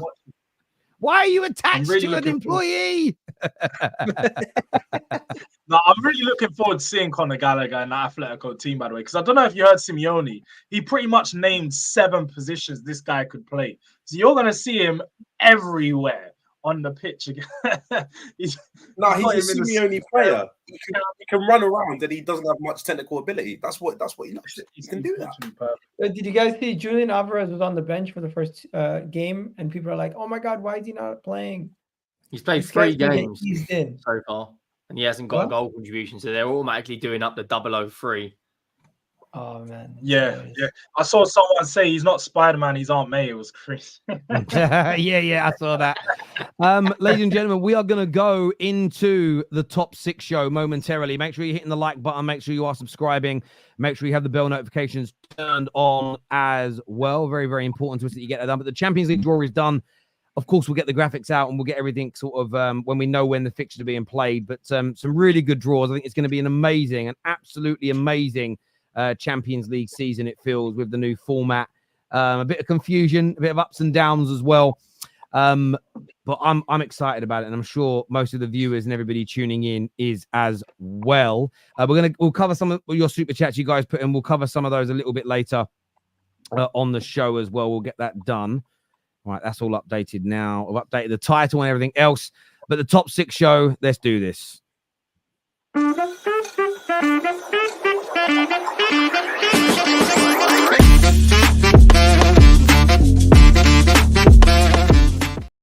Welcome back to the top 6 show. Hit the like and the share buttons if you haven't done so already. If you are tuning in at the start of this show, just use the goddamn timestamps to get yourselves to this point. Loads to talk about today. Of the Champions League draw has just happened.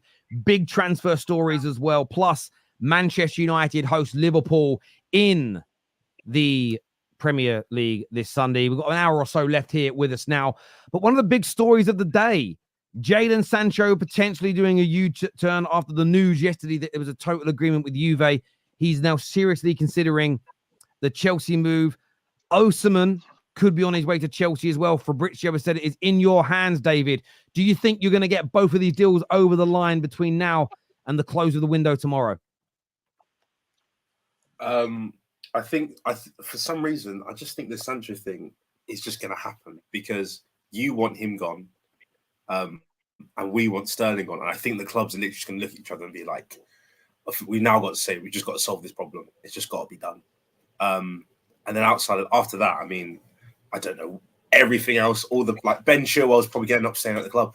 So that whole thing of like, oh yeah, we have these players that train separately. What is Ben Chilwell going to train separately for the whole thing for the next 6 months while we find him a club? I don't know.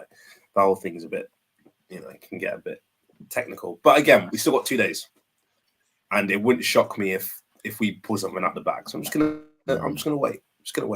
Give me until the 30th of August when the transfer window closes, then I can give my thought. David, come on, give us the realist. How do you really feel about Sancho potentially returning to you guys?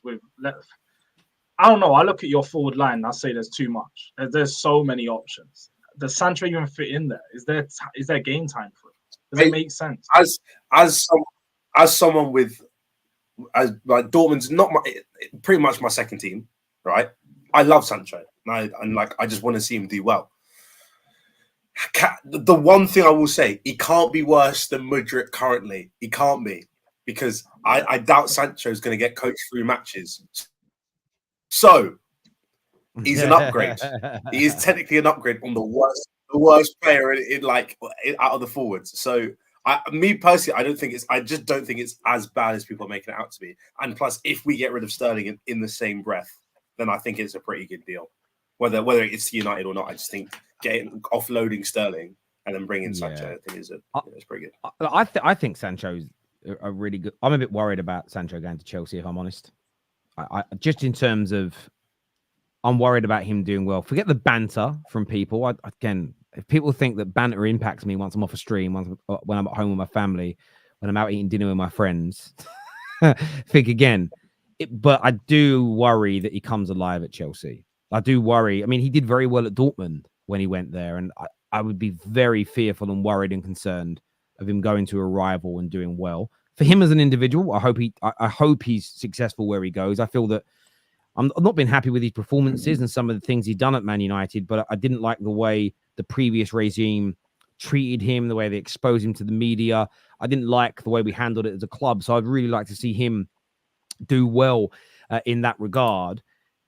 The only difficulty about the deal being done with Man United is essentially they're not offering any money for him. So they want to do a player swap.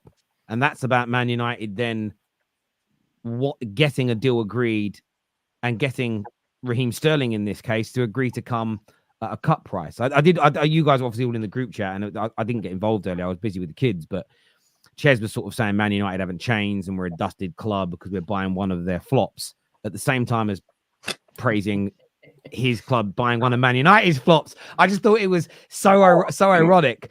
I get that he rates Sancho and he doesn't rate Sterling, but that's subjectivity, not objectivity. And both clubs are looking essentially to give both players a big pay decrease and make them squad players. So the scenario is very similar. And I'm not against Sterling coming into Man United as long as it's for a lesser squad status and lesser money. We're not going to play Sancho. Therefore, if we don't get rid of him, he is essentially going to have zero impact on the team because he ain't playing. If Sterling comes in on a lower wage than the £350,000 a week they're paying him, or 325 or 300, whichever it is, and play some, I think he'll score some goals for us. I think he'll help us win a few games. That's still better than having Sancho in the reserves as an example. So it's not the greatest transfer. It's not one where I go, wow, this is the savior of Man United. We've got Raheem Sterling. We're going to make the Champions League now and win trophies. But it's better than not getting rid of Jadon Sancho and having essentially a player that isn't going to kick a ball. The good thing with Sterling, unlike, I'm so angry with Mason Mount today, another injury. Forget Mason Mount's ability. His availability is the biggest problem that we've got because he can't play. And I tweeted this earlier. I'm so glad we've now got real football people running our club because I don't mind signing players who may not be flavor of the month, the most fashionable for your first team, because squad players are always needed. But signing someone with the injury record he has, not doing the due diligence and not doing the study into what could happen, who's just been consistently injured, is crazy. The good thing with Raheem Sterling, physically, he's not crocked. We still see him run fast, beats players. His availability is good. So as long as we're not giving him stupid wages, 250, 300 grand a week, as long as he's aware that he's going to be a squad player, I'm happy. However, the only difficulty for Chelsea getting Sancho is they're not prepared to buy him. They want to do a swap deal. So there's a number of moving parts that kind of slow it down. But yeah, it's going to be an interesting one. I mean, there has been some breaking news this afternoon that Arsenal have sent a contract offer through to, well, returned a contract offer to Raheem Sterling's representatives that Sterling is happy to accept. So his reps have gone to Arsenal and said, we'd like him to come here. He's open to come in. Arsenal have responded in the sense, I think they've done very similar to Man United by reading the bit. We'd be happy to have him here, but it would be for a squad status, not a first team player. And he's going to come in on 80, 100, 120 grand a week. Would you be accepting of that, Giuseppe? Would you be, if that's your final piece of business of the summer, bringing in Raheem Sterling to complete your squad build? Final bit of business, I wouldn't be too thrilled, to be honest. But him alongside another signing, like say him alongside a Tony or an Osimhen, or we won't get Osimhen, but or a Gyökeres or something like that. Yeah, I don't think him as a solo player coming in, I don't think it's bad at all. I remember me and Egal going back and forth. He don't want Sterling, I do. By the way, I think for something that you said about his arrogance and his the way he is as a player, the fact that he's saying to Arsenal he's willing to take a big pay cut to join the club shows that maybe he ain't as arrogant as people think he is.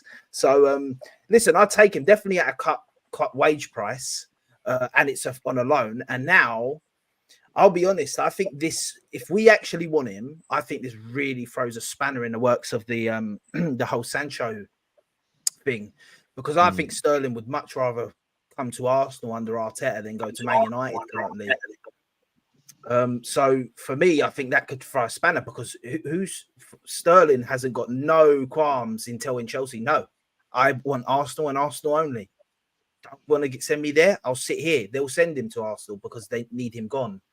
And that's kind of the hole they've dug for themselves, Chelsea. Like you said, I think for Sterling, the Arsenal move makes so much more sense. He's already in London. It's only like he doesn't have to move, doesn't have to relocate his whole family back to Manchester. I mean, like you look at the positions of Arsenal, Arsenal's in a much better position squad-wise. I feel like he'd get more game time at Arsenal, because you look at that right-hand side and the amount of fixtures we've been speaking about, the amount of fixtures there's going to be.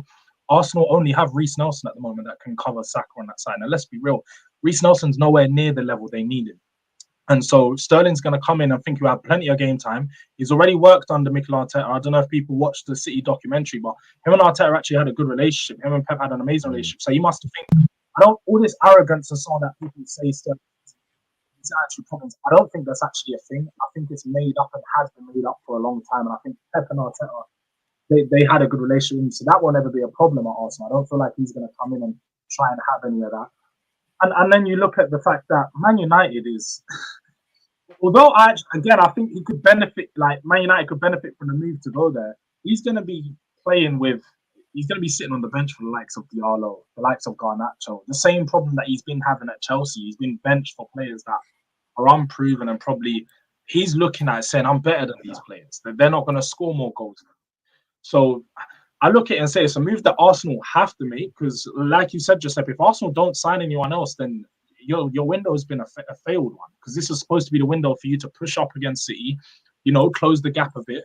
And there's 2 days left of the window. The options out there are going to be really thin because you might look at Tony could be available, but Gyökeres, I don't think Sporting are going to sell him with 1 day left unless it's going to be for stupid fees. So Arsenal, these are the type of options of players Arsenal have to look at and just, be like, let's bring him in on, at least they know until January they've got someone that can cover space because right now they're going to be relying on the capabilities. Yeah. The Gyökeres would have to be, I reckon, at this point, activate his release clause, which is, I think, just under 100 million euros. So it is big money for him. That's the only way. So I think and even the wingers. Million. What pounds? Gyökeres. Yeah, I'd still. I don't think we're getting a striker, bro. They've been evident. They've continuously said we're not getting a striker. We're going to get a winger. We're not going to get a striker. We're going to get a winger.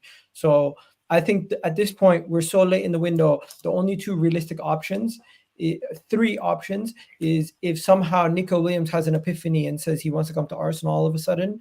If we go for Kingsley Coman, who's very injury prone but can make a big difference, and he's also going to have to take a pay cut if he wants to come to Arsenal. And then the third option is Raheem Sterling. Now, if it's true that Raheem Sterling was at Hale End over a couple of days ago, taking photos with little kids that are part of the academy and stuff, a photo surfaced of him at Hale End, that Arsenal might have already met with his people. And in that situation, I could see a possibility where he comes. And Giuseppe, I know I didn't want him, and I still don't, but I do think it's a situation where it will happen. It probably will happen. That's most likely the more likely of the 3. Nico Williams not going to happen. Kingsley Coman could happen, but what's the chances he lowers his wages from 325 million euros to something reasonable? And we also pay a transfer fee to Bayern, who don't really want to let the player leave on a free. And either way, both of them are probably going to be loans. I don't see us agreeing a transfer fee with Chelsea unless Chelsea dramatically drop the transfer fee, plus Raheem Sterling drops his price. It could be a loan. Chelsea can't be charging you much at all because Chelsea have stated again today via Maresca that he is not going to play any minutes. If they keep him, it's a £70 million black hole. He's through bonuses and wages in the next 3 years. They owe him £70 million. They're better off letting him go for free than they are keeping him. Financially, you're better off letting him, and it won't be free. It will be a low amount of money, 5 million, 10 million, 12 million. But just to get him off the books, his wages are a bigger hindrance. They start asking 30, 40 million pounds. Again, I don't see Arsenal saying you're going to be a squad player. You're going to be a backup. You're going to be on 80, 90, 100K a week. But yeah, cool, we'll 30, 40 million pound for you. It's not going to compute. So I think you're right in that regard. I see this happening. I see it happening as well. And I will say this. A lot of people, the more I think about it, I'm not sure Sterling is washed. I think Sterling needs the right team and the right system. And Arsenal's system is well-oiled and well put together. It really, really is. And if he went into Chelsea, where Chelsea were in their pomp, I don't think the scenario ends in this way.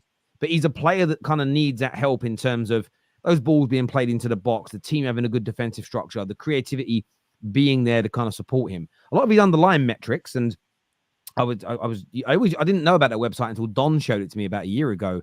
Is it like Data MB or Data Mob, whatever it's called, where you sort of look at different, it creates the sort of spider diagrams of the stats. When you look at his dribble success, you know, and all of this, he's up there still with a lot of the top wingers in Europe. Now, that doesn't tell the full story. There is a frustrating element to Raheem Sterling with some of the big chances that he missed. However, I did research into that. And his decision making. Yes, but I went in and looked at his big chances missed. 18 in the last 2 seasons at Chelsea, he has missed. In that same time, Marcus Rashford has missed 28. In that same time, Erling Haaland has missed 57. In that same time, Darwin Núñez has missed 59. So when you see the number, you go, oh, that's a lot of big chances missed. You have to go and do the research and look at how many big chances other players have missed as well to give you some sort of context. I think at the right price and the right salary, Raheem Sterling would be a good signing for Man United. I think he could be a very good signing for Arsenal because your club's in a better position, your system's better, the atmosphere is better, and he's not coming in as a savior. And I think that's such an important element.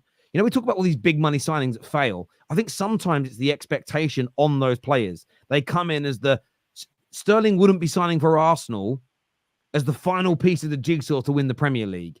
He would be coming in as a backup supplementary player who, if he performs well, could make a little bit of a difference. So if you can't get Nico Williams done, if you can't get Gyökeres done, I don't see this as a bad piece of business for Arsenal at the right price. Very, very similar to Chiesa at Liverpool. At £12 million, it's good business because it's not a huge risk, in my humble opinion.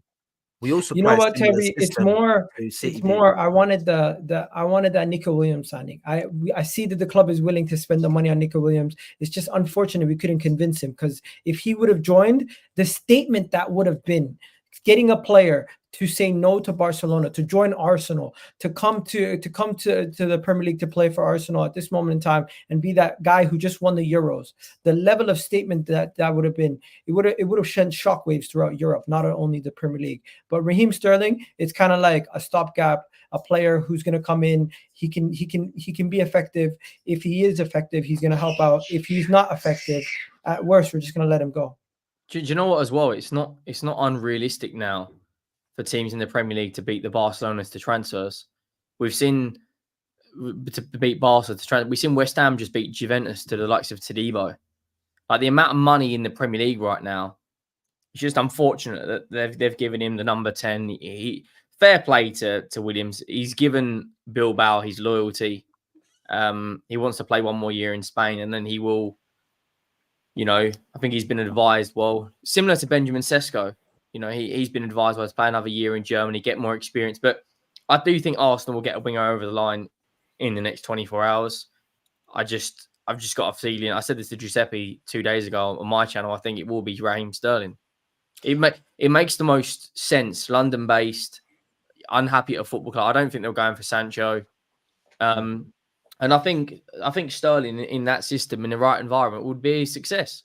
His best goal-scoring seasons have been while he's coached by Mikel Arteta, and he's not coming in to start. Like, he's coming in for squad depth and to compete with Bukayo Saka, but no one's out here saying he's going to start over Saka. But if it's a cut price and he's going to take a wage cut, I don't really see any downside. Even if it's just a 12-month loan, I don't see a downside to it. At this point, we are desperate. Giuseppe, a couple of days ago, I was saying you're going to sign anybody. At this point, it seems like we are going to sign anybody, and that's the situation. There's two possibilities. We're talking about Raheem Sterling right now, but the other possibility is Kingsley Coman. Is Raheem Sterling a better choice than Kingsley Coman? I think he's more available injuries-wise. He doesn't get injured as often, so that's maybe the reason why they'd go with Raheem Sterling over Kingsley Coman. We've got to remember Sterling's played under Arteta. Well, not under him directly, but he was a coach there. He was assistant manager there under him. He's also played in a system very similar to what we play now when he was at City. Definitely, if we don't sign a striker and we're playing with like that kind of false nine, he also brings us something different that we haven't got. Obviously, we all know Nico Williams would have also brought that and better because he's younger and he's got more ability like at this moment in time. But I do think there's this element of the Chelsea thing is blinding a few people. I think he could be a better signing than what a lot of people think. Maybe not, or maybe so. But I think he could come in and people could go, you know what, man, we forgot that Sterling could do this. Maybe not end product-wise, like in a sense of scoring an abundance of goals, but the way he tears up teams, Like he can still do that. And I think for us, like I'd argue that he's more of a safe signing than signing Jadon Sancho for Chelsea. I'd say us signing Sterling from Chelsea is more of a safe buy than Chelsea buying Sancho from Man United.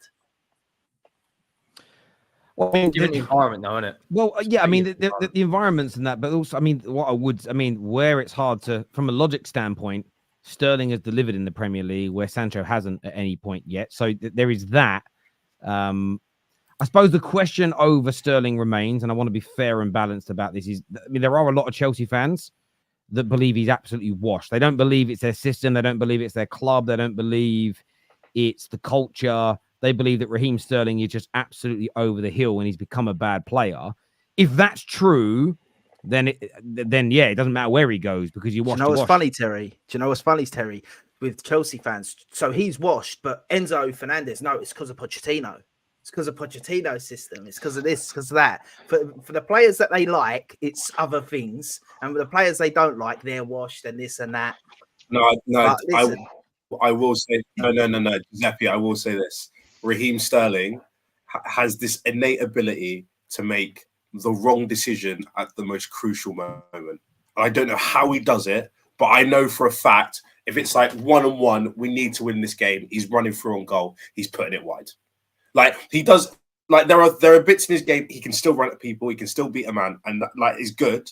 But my biggest worry when he was in our system last year was, even if he gets in the right spot, he's going to miss.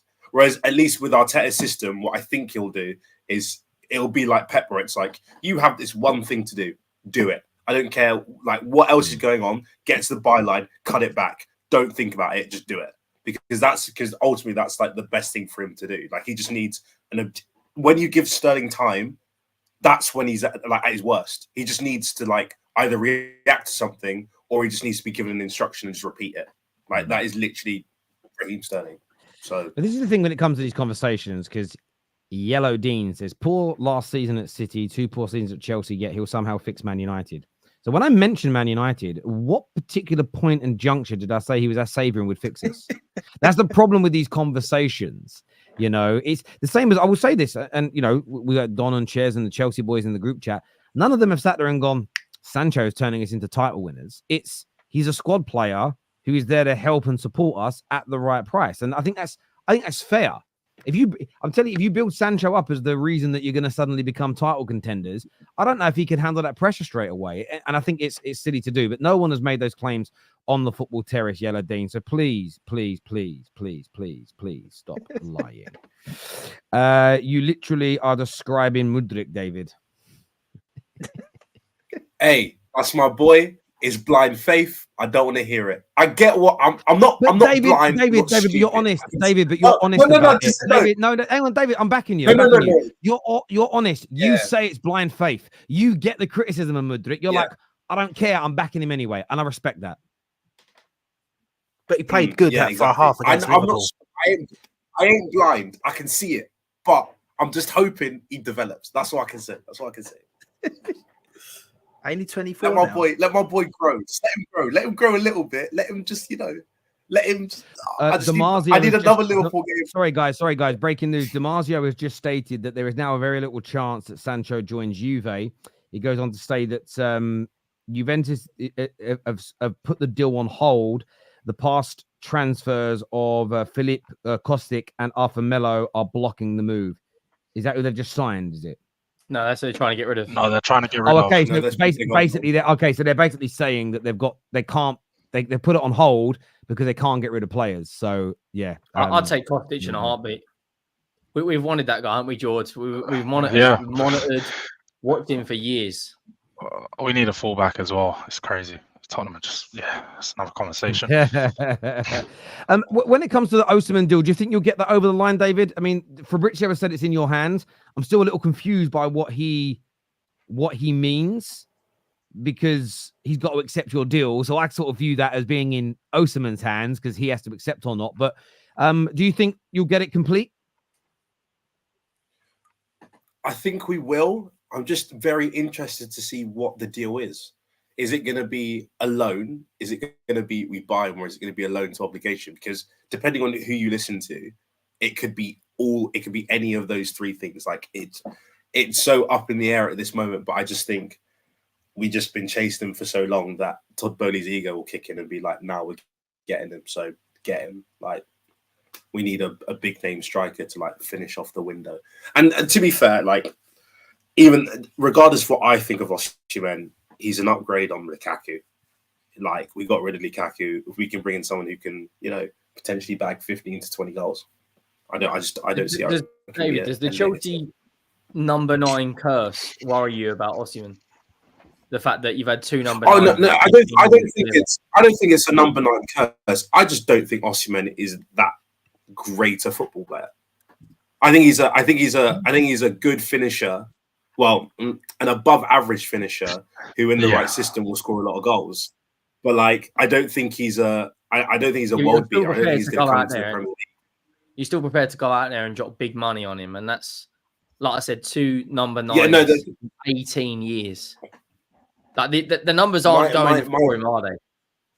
All I'm going to say is I've done the Lukaku thing, and I told everyone he was going to be dead, right? But no one wanted to listen. And it was 100 mil, and it was just gone, and we can't. What can I do? What are you saying about? So now I'm starving. As Terry's been has been becoming a theme on this. I'm starving. To be honest, if a guy can strike the ball hard into a corner, I'm taking him as a striker because we have nobody. Like no one can do it. Like Nicholas Jackson is fantastic at everything except kicking the ball at the goal in the corner. You know what I mean? Like I just need someone who can just. If he can do it 15 to 20 times a season, even if he has the worst first touch in the world and everyone's doing up compilations, I won't really care. I just would like someone who can score a goal. Is it the end of the world if you guys don't get a striker? No, I don't think so. I think we'll create loads of chances anyway. So that's why I think Osimhen is I think Osimhen will actually, even though again he's not the best football player, because he's a decent finisher, he will get a lot of goals. It's the same thing with Solanke. Don't think Solanke's that great a football player, but I think because Spurs make so many chances. I think you've got it the other way around with Solanke. I think Solanke's a good football player, not a great finisher. He misses a lot of chances. I think Chelsea only get one or the other with Sancho and Osimhen, to be honest. I don't think you get both. And I think the Osimhen stuff seems to be stalling on the wages he's asking for, and you're not really wanting to pay. Now you let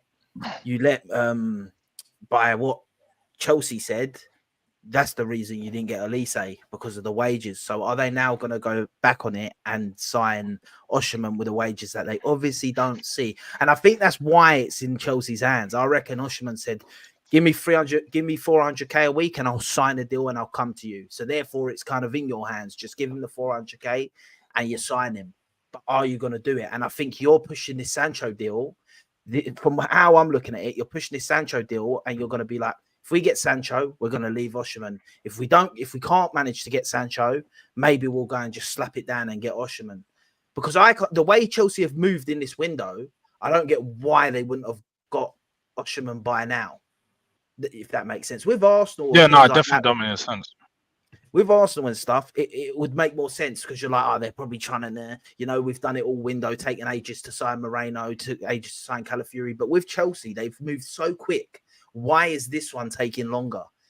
And I think it might be that. So I don't know if you'll get him, man. But I do think it'll be your choice not to get him. Yeah. I think it's if we don't get Osimhen, we'll probably end up with Tony anyway. But like, it's weird. Like obviously his wages are very high, but I think Chelsea kind of knew because it's the similar situation to Sterling where it's like Sterling's got to go. Like he said he's leaving, he's not playing again. So because he's got to go, it's like we'll just wait, and ultimately his cheapest price will be at the end of the window when they need him gone. So there wasn't a rush to like. On the Sterling situation, it's just been confirmed now that Arsenal are now the favourites to sign Raheem Sterling before the end of the deadline. What's going to be interesting, that will then change the situation for Sancho to Man United, because that means Chelsea would now have to pay us unless there's other players that we've already said no to Ben Chilwell. So there's potential other players they could offer our way. But again, everyone picks and chooses. Chelsea fans now are telling me they trust DiMarzio. A couple of weeks ago when I mentioned DiMarzio, the same people were telling me that he's a fraud. So it was people fraud, pick and choose. But if the reports are true that Juve have put the deal on hold because they can't sell players, and Arsenal are now the favourites to sign Sterling, it's going to be interesting to see what they do with it. I mean, I enjoy this stuff. No one knows what's going to happen. It makes the Sancho to Chelsea deal now more interesting because Chelsea would have to give us money. What are we then going to do with that? You've got the Kingsley Coman situation, as we mentioned earlier. Arsenal linked to him. There's Premier League clubs looking at him. I still feel like all of our clubs are going to end up signing another kind of attacker at some level in the next 24 to 48 hours. Miguel Delaney. No, I meant Arsenal, Chelsea, Man United. I know. Miguel Delaney has just posted saying Arsenal have been offered the chance to sign Raheem Sterling. Mikel rates Sterling, but he would need to settle his contract issue with Chelsea and take a salary cut. That's also a stumbling block. We mentioned Sterling might say to Arsenal, "I'm happy to take £100,000 a week," but he might turn around to Chelsea and say, "But I still want the £70 million you owe me, or a percentage of that."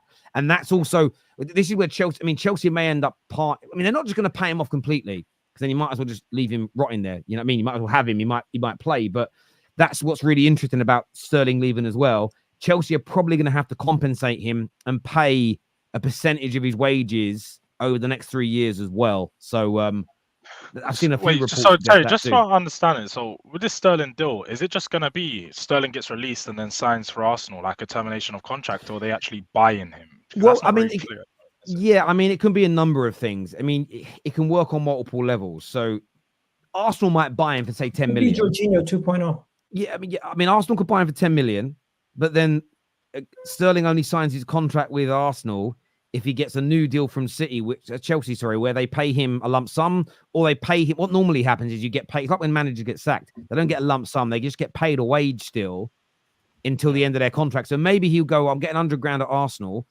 I'll settle for £100,000 from you, £150,000 from Chelsea, and Chelsea still pay him that. But from a Chelsea perspective, they might only spend 30 million on him leaving, rather than keeping him and spending 70 million on his wages and bonuses. So, that's what they've got to look at really when it comes to that. Dan here says Chelsea have waited because now Osimhen's price is halved. Fabrizio said Osimhen would go to Chelsea on similar wages to what he has at Napoli.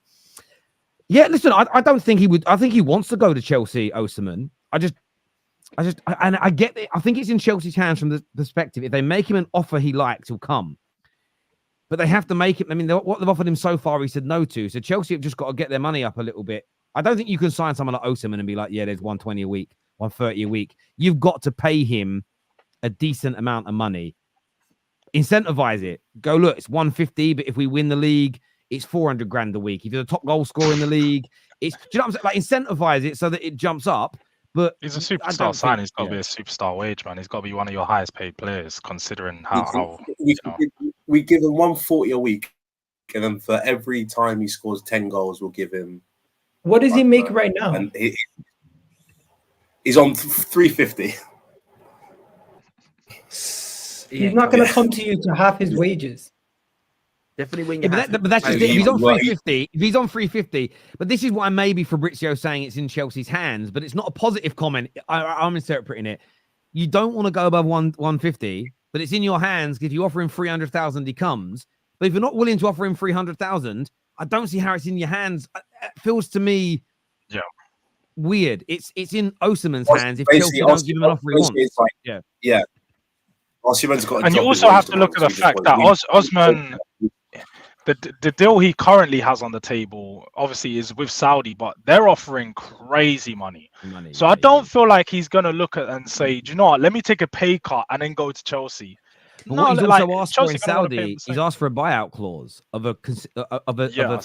So I read it's something going to be like 50 to 60 million, which still means in a year.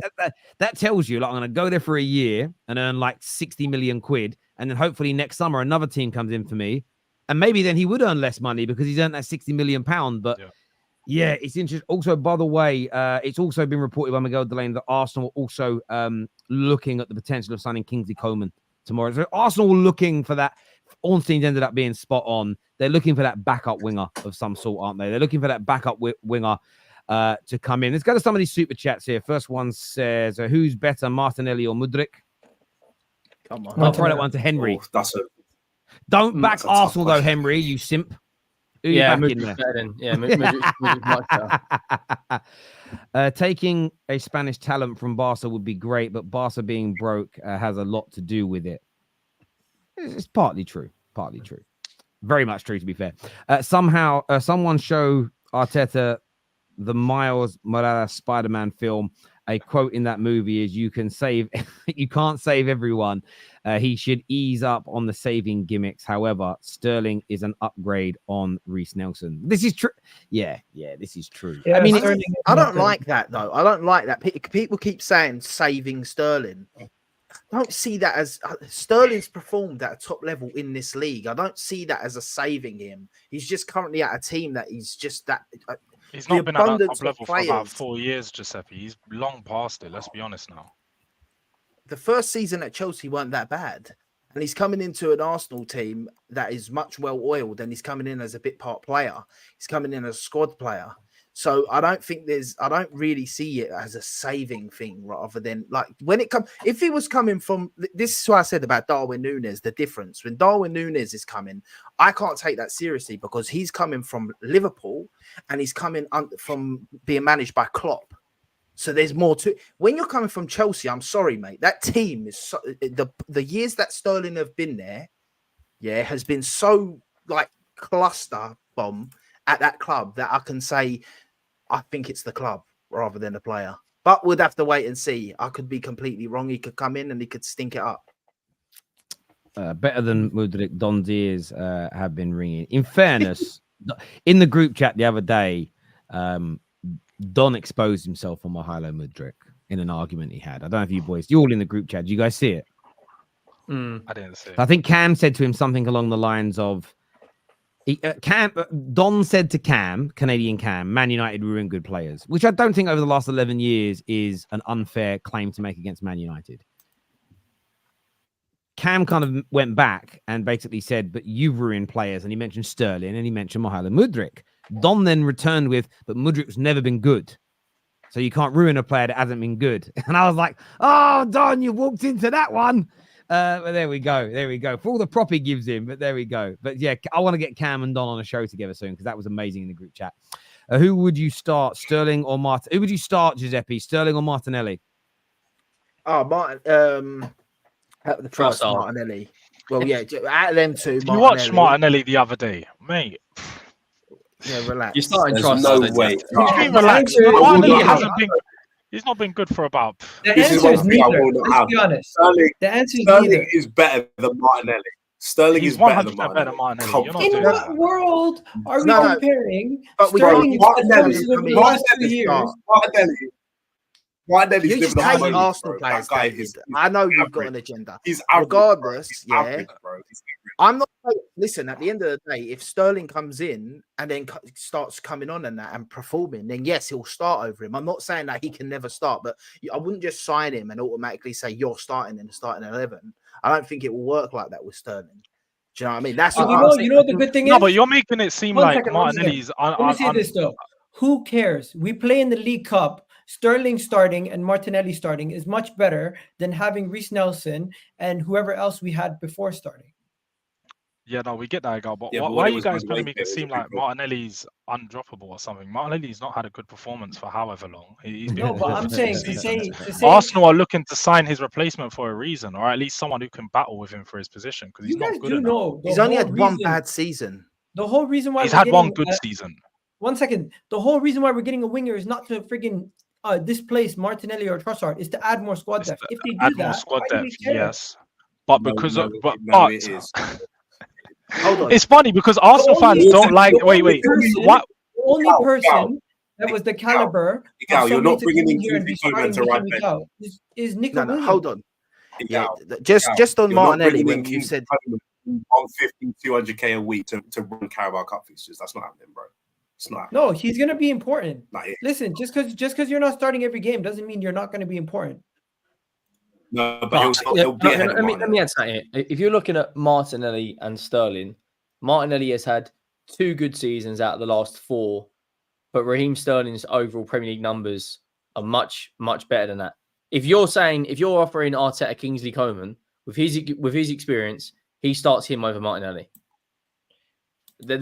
Like David said, you're not moving from the Bundesliga, best team in the Bundesliga, to sit on the bench when you're on 350,000 euros a week. There is absolutely no way.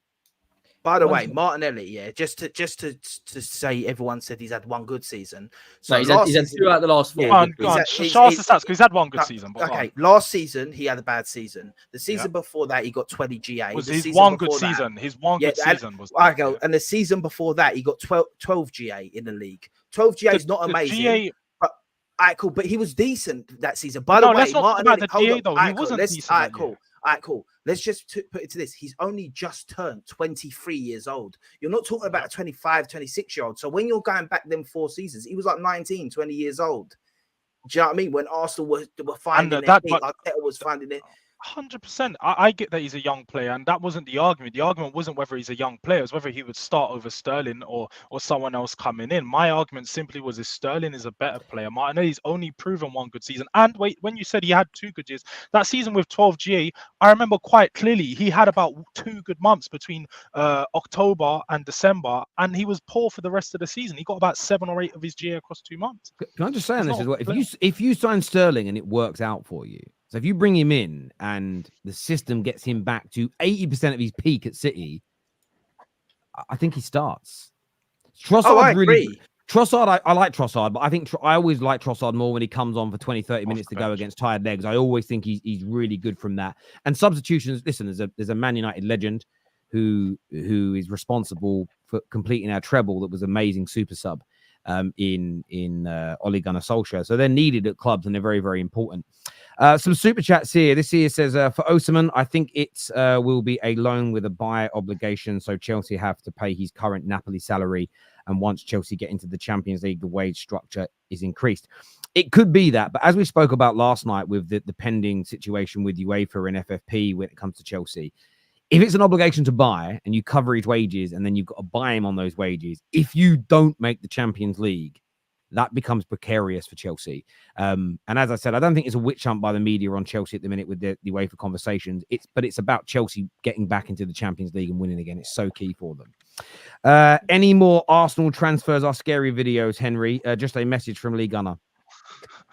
Not even spelled Lee's name right. But the transfer window's finished. It's I've not even said do the face for us, Henry, please. Do the face. Go on, Henry. Go on, Henry. Do the face, Henry. Do the face. Do the face. I'm not doing that. Do the face. I'll do it another day. I'm not taking you off the camera till you do the face, mate. There you go. You got at least got Lee's name right. I'm surprised he hasn't tweeted about me in the last hour. No, but guys, Raheem Sterling, as much as it's a little underwhelming, it could be really good. It could be. I love how now it looks like it's going to happen. Egal's mind is changed his mind. He always does this. Yeah. It's funny because Egal does this every single time. He will start off with his opinion on a player, and then once it starts to become a bit more realistic, he's finding all the reasons as to why it's going to work out. I know it already. Watch tomorrow. He's going to have a video. Forget a video. He's going to have a TikTok out telling everyone why Sterling will be such a good signing for Arsenal. I promise you, we're all going to see it. Egal. No, the warning signs are there. One second. As much as there's warning signs, the reality situation is beggars can't be choosers. This late in the window, we have to take whichever opportunity. Title challenging Arsenal are beggars. What's this all about? At this moment in time, Terry, we have to take whatever opportunity we can. Listen, I don't earth-shattering Arsenal, scary Arsenal. No, but you guys not get what I'm saying. I understand. I don't think you're begging though. I don't think Raheem Sterling for you in this circumstance is a bad piece of business. What I would challenge is why you haven't gone and bought Gyökeres, why you haven't gone and bought, or at least gone this week and put in a mammoth offer to Nico Williams to bring him in. The only we are trying. He doesn't want to leave. Oh, show me the report where you've offered him 350 grand a week, Egal. Bro, Terry, all we have to do is trigger the release clause. If the player no. If the player wanted you're not to listening. leave, Egal. Let me rephrase it. Egal, let me phrase it again. Why haven't you made him a 350, 400k a week offer to come to your club? Terry, the intermediates are speaking to the player. He doesn't want to leave. What are you going to do? Offer him more money. It's not Everyone's about the money got a price, Egal. Everyone has a It's price. not about money for him. That's the Everybody's point, for sale. Egal. Everyone has a price. I don't think it's about money for him. I think it's more about a principle. He wants told to stay me- in the city. He told Bilbao, and he told his brother he's going to stay for another Bruv, year. I think for enough money, Egal, I think for enough money, you'd wear a Spurs shirt on screen every single show for enough money. But this is not about me. This is about Nico Williams. I love that. He didn't even say no. That's why I love you, brother. That's why I love you. Obviously, a big game this weekend as well. Manchester United host Liverpool at Old Trafford. George, how do you see this one playing out? Do you know what? I'm actually really looking forward to this game. I think it's going to be a good one. I do. Do you know what? You guys have tended to be favourable against Liverpool in most recent years, especially when you've been playing at home. You've had a few decent games. You won last year, am I right in saying? You guys beat them, right? We drew them in the league, beat them in the FA Cup. Yeah, that's what I was thinking. But the performance last week, the one that went against Brighton, you guys were a bit poor. I'll be honest. I wasn't really impressed. I do think you guys had the ball a bit better and you dominated possession at times, but I feel like you didn't really do much with it. I think Liverpool, on the other hand, when I've seen them, they've looked really good. Liverpool don't look much off last year, and if anything, they look a little bit better. They look like they're gelling really well. I think that this is going to be a dangerous one, man. I don't want to go out there and say it, but I think Liverpool are going to hit you guys for free. I think Man United are going to have a really bad showing this weekend, man. I think Ten Hag shows his arse again. And same as always, back to what we know Man United to be under Ten Hag. So yeah, I think Liverpool got this one. I reckon a draw. Again, so far watching United, I know that they've got slightly better, but nothing's dramatically changed. So like, yeah, they pass it around better, but like, are they actually playing better football? Like, again, it's only been 2 games, so like it's early to say. Whereas I look at Liverpool, and they've had this brand new system and everything, and I think they've probably been, apart from maybe Brighton, the most impressive team. Like, they barely conceded any like big chances on goal. They're creating so many chances. Man United are creating more chance. Like, there was a stat that they are creating more chances, but they're also conceding roughly the same amount of shots on goal. Like that Brighton game, the last 30 minutes, Brighton just ran that midfield. Yeah, but even still, when United were on top in the game, they weren't really cutting Brighton open. They had the ball and they passed it around a lot better than they were. But like, they didn't really do much with it. So I'm just thinking. I think when Ugarte comes in, though, I think when Ten Hag, if I'm being brutally honest, I think Ten Hag's coaching has limits.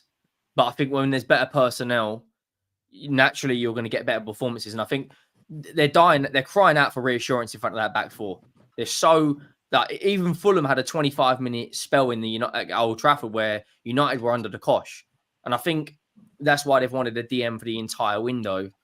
Whether Ugarte if he's gonna be that guy, I think off the ball, I think Zubimendi would have been a better fit. On the ball, but off the ball, Ugarte may be a little bit better. But getting that balance between attack and midfield is going to be United's biggest problem. And if just while we're on United, I think they have to drop Marcus Rashford against Liverpool. I think they've got to go with Diallo and Garnacho.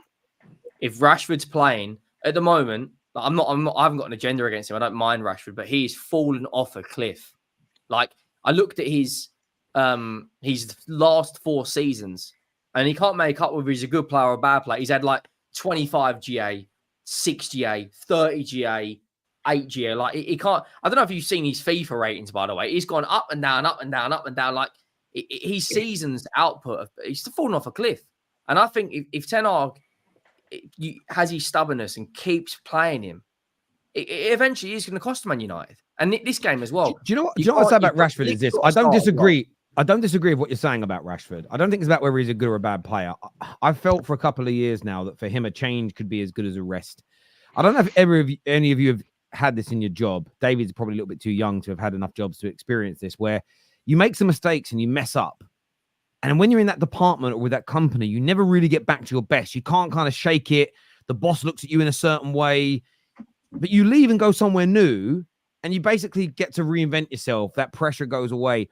And I do think I was listening to a psychologist talk, not about football. I think it was about basketball. It was an American guy. And he was saying how when he speaks to some of his clients who are basketball players, when they've had a bad time at certain, you don't call them clubs over there. What do you call them? Franchises, teams, right? Yeah, franchises. What he was basically saying is sometimes it's the noise that particular crowd makes when you're in the attack. Like Man United have their own songs as an example. All these things can trigger anxiety and stress as an example, which is why sometimes players leave one club, go to another, and they have a resurgence because that pressure goes away. And I think Rashford would be one of those individuals. The problem that Man United have got is that we couldn't get rid of all of our players this summer.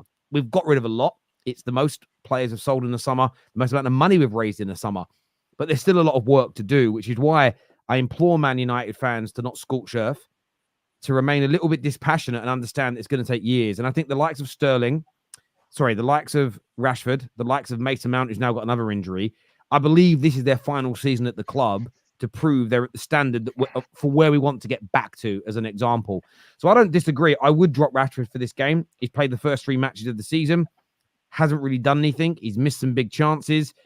And I think you've got to, what I'm hoping that our new board are pushing is that the manager is rewarding success and he's essentially punishing mediocrity and mistakes. Maguire shouldn't start the game after his mistake against Brighton. We dominated the opening proceedings. They weren't cutting through us. The good ball into the box he should have cleared, and then he jumps out of the way of the cross, which was an average cross at best. It should have been cleared so simplistically and easy. But Maguire, if he starts the next game, those are the little signs that we're not changing enough. If Maguire starts on the bench, if Rashford is on the bench, I think it promotes a healthy environment in the dressing room. That all being said, I'm really excited about the game. I expect us to win. Regardless, I feel that we've had a good summer in terms of the transfer window. Ugarte's party's medical. I don't think he'll start, but I think he'll be involved. Liverpool are a good team. But even at their best in the last 10 years and our worst, we have still had many, many, many favourable results at home. So therefore, I'm expecting a team with new board, new outlook, that the players and manager are respecting, with a good summer of players in and out, I expect us to win the game. Doesn't mean I think Liverpool crap. Doesn't mean we should smash them. But I'm going to be annoyed if we don't win. This is the first time I've heard you speak about your own team like this in a long time, Terry. But Going to Liverpool and putting some expectation. Usually it's just like. But it's because I've got again, we're 3 games into it, but I've got what I want, which is I do believe that when you have good people running your football club, it makes an impact on the football pitch. I believe that it's not just about the right manager or the right players per se. I think it's much bigger than that. If Spurs got new owners tomorrow and they came in and they genuinely made your players feel like our ambition is to win, not just to make money, you'd see that on your pitch within 6 months to a year. The fact that we have a good home record against Liverpool, irrespective of how good or bad we've been, with what the players say about training and how the club feels now, what the manager has said, even though we lost the last game against Brighton, I expect to win. I don't expect to smash them, as I've said, but I expect to win. And I expect us to, and what I really expect is for us to continue trying to play how we have done in the first 2 games. It hasn't been perfect, and I'm not going to say it is, but we've been harder to play through. Yes, Fulham had loads of the ball against us at home, but they weren't cutting through our defense. They had one breakaway shot that the goalkeeper saved. Brighton, up until the mistake from Maguire, they didn't get through our back line, through our midfield to create a clear-cut chance at all. The only open play, clear-cut chance they had that didn't come from a mistake from Man United was the chance for Milner at the beginning of the second half. The other 2 were a couple of set pieces. Again, we've got to work on them. So I believe we can beat them. I expect us to beat them. If I'm going to predict, I'm going to say 2-1 Man United, a narrow win. And let's go into the international break with confidence growing. But I do believe, whether Ten Hag stays or not, I do believe we're going to become a better team this year. And I believe so much of that is going to stem from the decisions being made off of the football pitch. I hear a lot of United fans say, I don't feel like much has changed. And I sit there and think, the most amount of sales of players we've ever seen before, plans for a new 100,000-seater stadium, £50 million invested into the training facilities, really good purchases at good prices so far. And we know there's been instructions to start playing differently in a way that's more accustomed to Man United. Yes, there's going to be some bumps in the road. I'm not going to lose faith in the rebuild, not the manager, but the rebuild this early. But part of it is still seeing better performances week in, week out.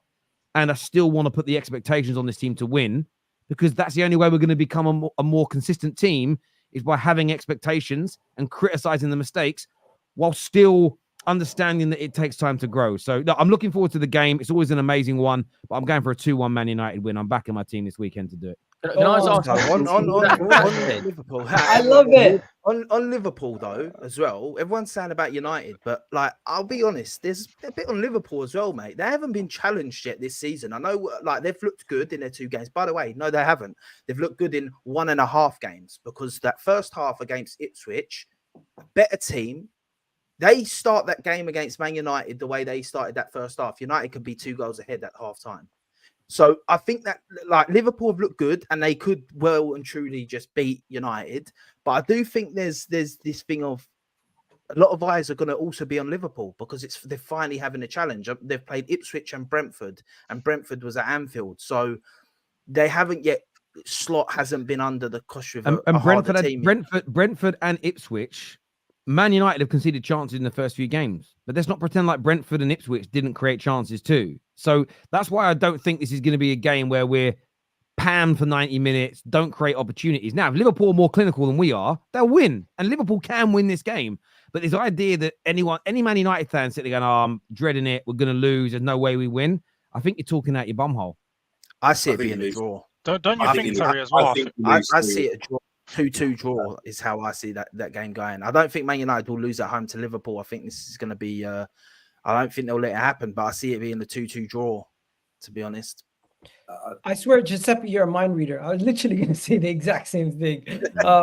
When it comes to Man United versus Liverpool, I do see it being a close game, and I just think it's going to be a situation where Man United are going to hold on to the lead. And for some reason, Man United at home versus all the top 6 teams, it doesn't matter how bad they are. It doesn't matter how good they are. These games, you never go into there expecting the 3 points and just saying, we're going to walk all over them. It's always going to be a tough game. So this derbies, the cliche, but form goes out the window. I do think Man United are going to turn up. They're going to be really good defensively, resolute. And I do think Man United against the top teams, they are always scary on the counter, and they're going to get a goal. So it's going to be a situation where it ends up 2-2. And if I do see a winner, I would still say Liverpool would be favorites to win it, though. Staffy here says Terry watched the second half versus Brighton with a blindfold on, I guess.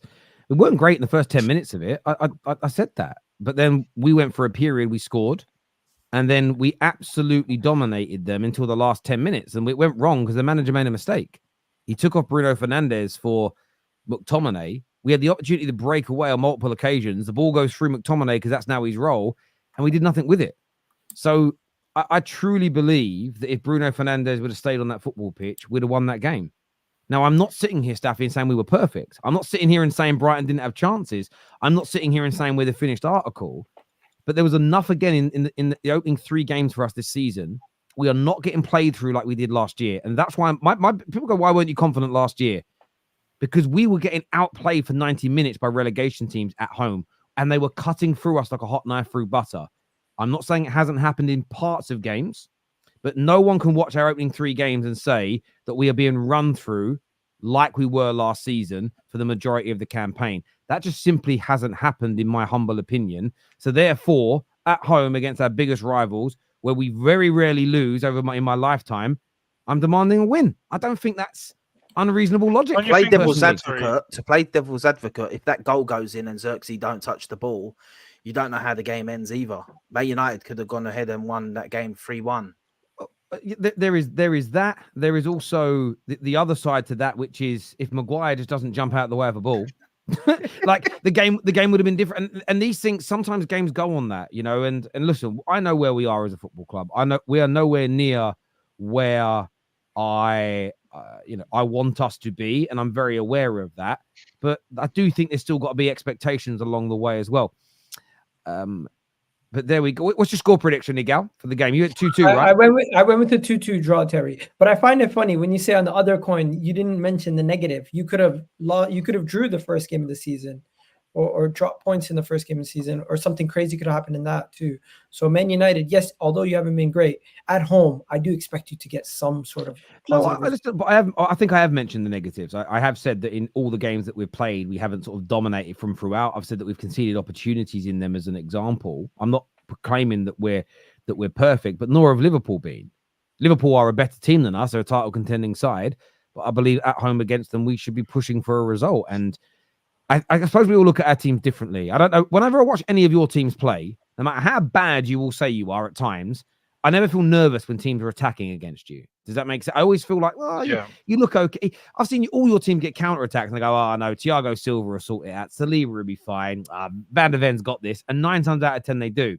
I haven't felt that way about my football club in a long time. And I know you're always more nervous watching your team than anybody else's. But in the last 3 games, I've gone through large periods, even when we haven't had the ball, and I haven't felt, even when we played City, I don't feel like they're going to rip through us and score.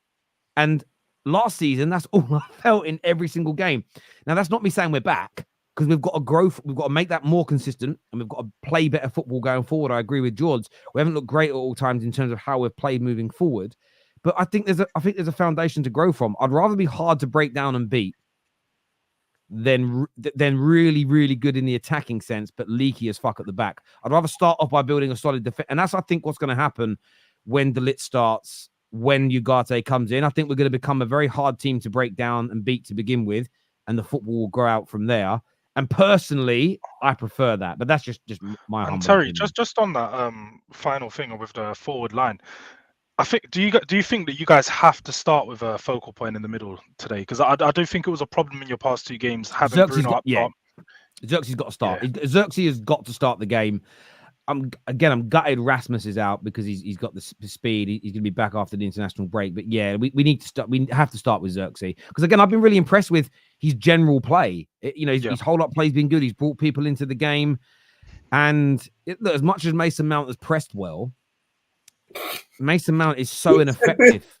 But the thing is, I would get it's like the only thing he does well. But no, exactly. And Terry, it's but Terry, you sound like me 3 years ago. The thing with Mason Mount was it was never a deal that I praised and went, I love it. I think it's brilliant. It's amazing. He's going to change us. And it's proving even more so now. And that he's hopefully going to be one of the first players out the fucking door next year because it's not even about his ability. The man can't stay fit. The man's a cream puff. And a few people earlier said, Terry, his injuries weren't a problem at Chelsea. They started coming in at the end of his Chelsea career. Let's not get things twisted.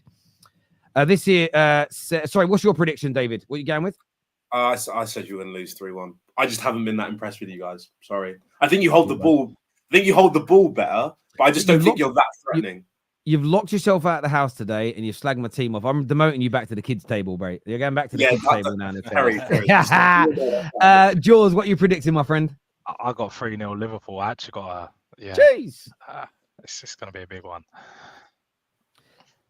Henry? If De Ligt and Garnacho start, I'll back a Man United 2-1. If they persist with Maguire and Rashford, I'm on George's side. I think Liverpool could steamroll you.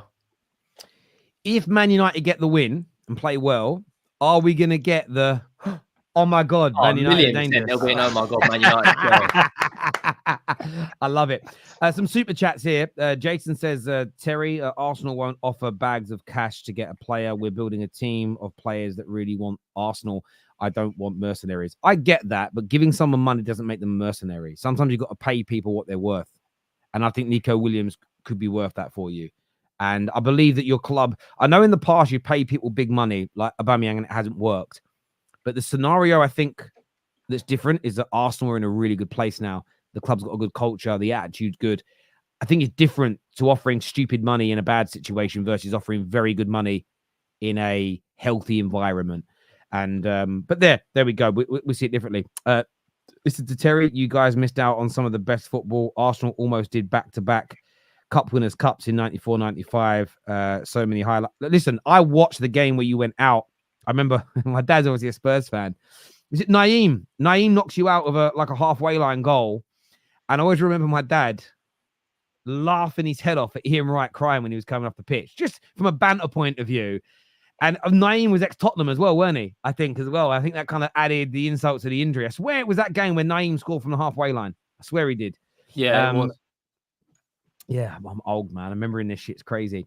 Got to go back to when we wore the wrong kind of chains when Arsenal was Oh my God. I just realized what that meant. I was like, what's he talking about? Jesus Christ. Thanks for the super chat, bro. I'm going to start reading it out now. Hey, Terry, Matt and Steve told me to join the Football Terrace. Matt asked KJ. He said he can send a link to me.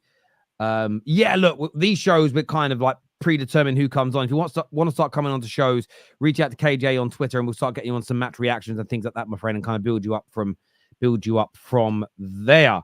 But by the way, Matt, stop telling people they can just come on the Football Terrace whenever they want. You don't work for us. You don't represent us. Please stop, my friend. It's kind of weird that you do that.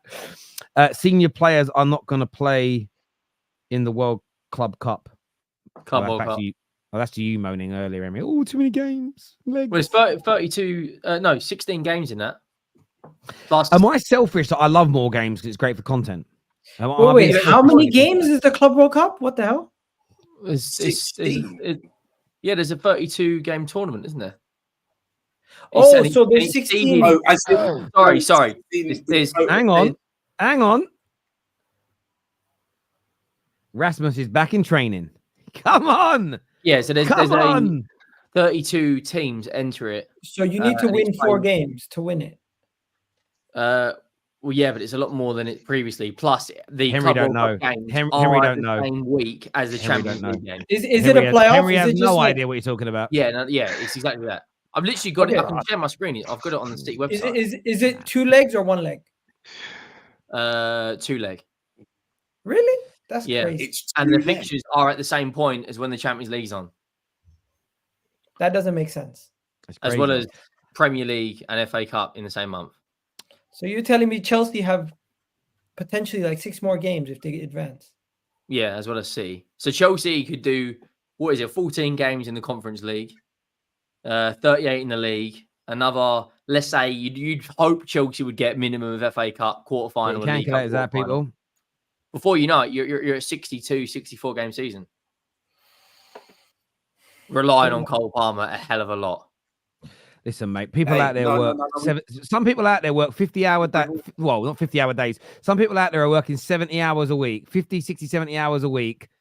I think the footballers can handle it, personally. Yeah, of course. There we go. But yes, Rasmus is back. Staffy watching. This is for you, bruv. But I'm still on my feet. Loneliness can follow me. Back. Rasmus is back, people. I'm very happy about that. Terry, research. I'm not. I mean, research what? If I'm not interested in it, I'm not going to research it. It's kind of how it is. But yeah, you are right. Henry is waffling. We picked up Henry on the Football Terrace because I felt like Henry's been a bit of a stray dog. You know, gone holiday and them stray dogs. It's kind of how I felt about Henry for a while. So we thought we'd bring him into the Football Terrace cusp. Really, he's doing all right. He sorted his hair out. You know, we got rid of the fleas. He's doing okay. Do you know what I mean? Yeah, you got rid of the blonde hair quickly. I had to, mate. I look like flipping. You look like Kate. No, what? Actually, right. I looked like I was Kate on that one. I was on some sort of substance. I looked absolutely horrendous. Listen, everyone who's tuned in, I want to say a big thank you to each and every single one of you. Hit the like button. I want to let everyone know as well, because I like speaking about these things. The biggest ever live top 6 show in the history of the Football Terrace. Over 76,000 views already. So a big thank you to each and every single one of you. Please hit the like button, as I say. Make sure you're subscribing to the Terrace. We're back later tonight after Chelsea take on Serviette. So we'll be live after that game to review it. Is it only on Chelsea's website again? Fucking hell. Until next time, people. Take care. Goodbye. God bless. And we'll see you all again soon. Peace.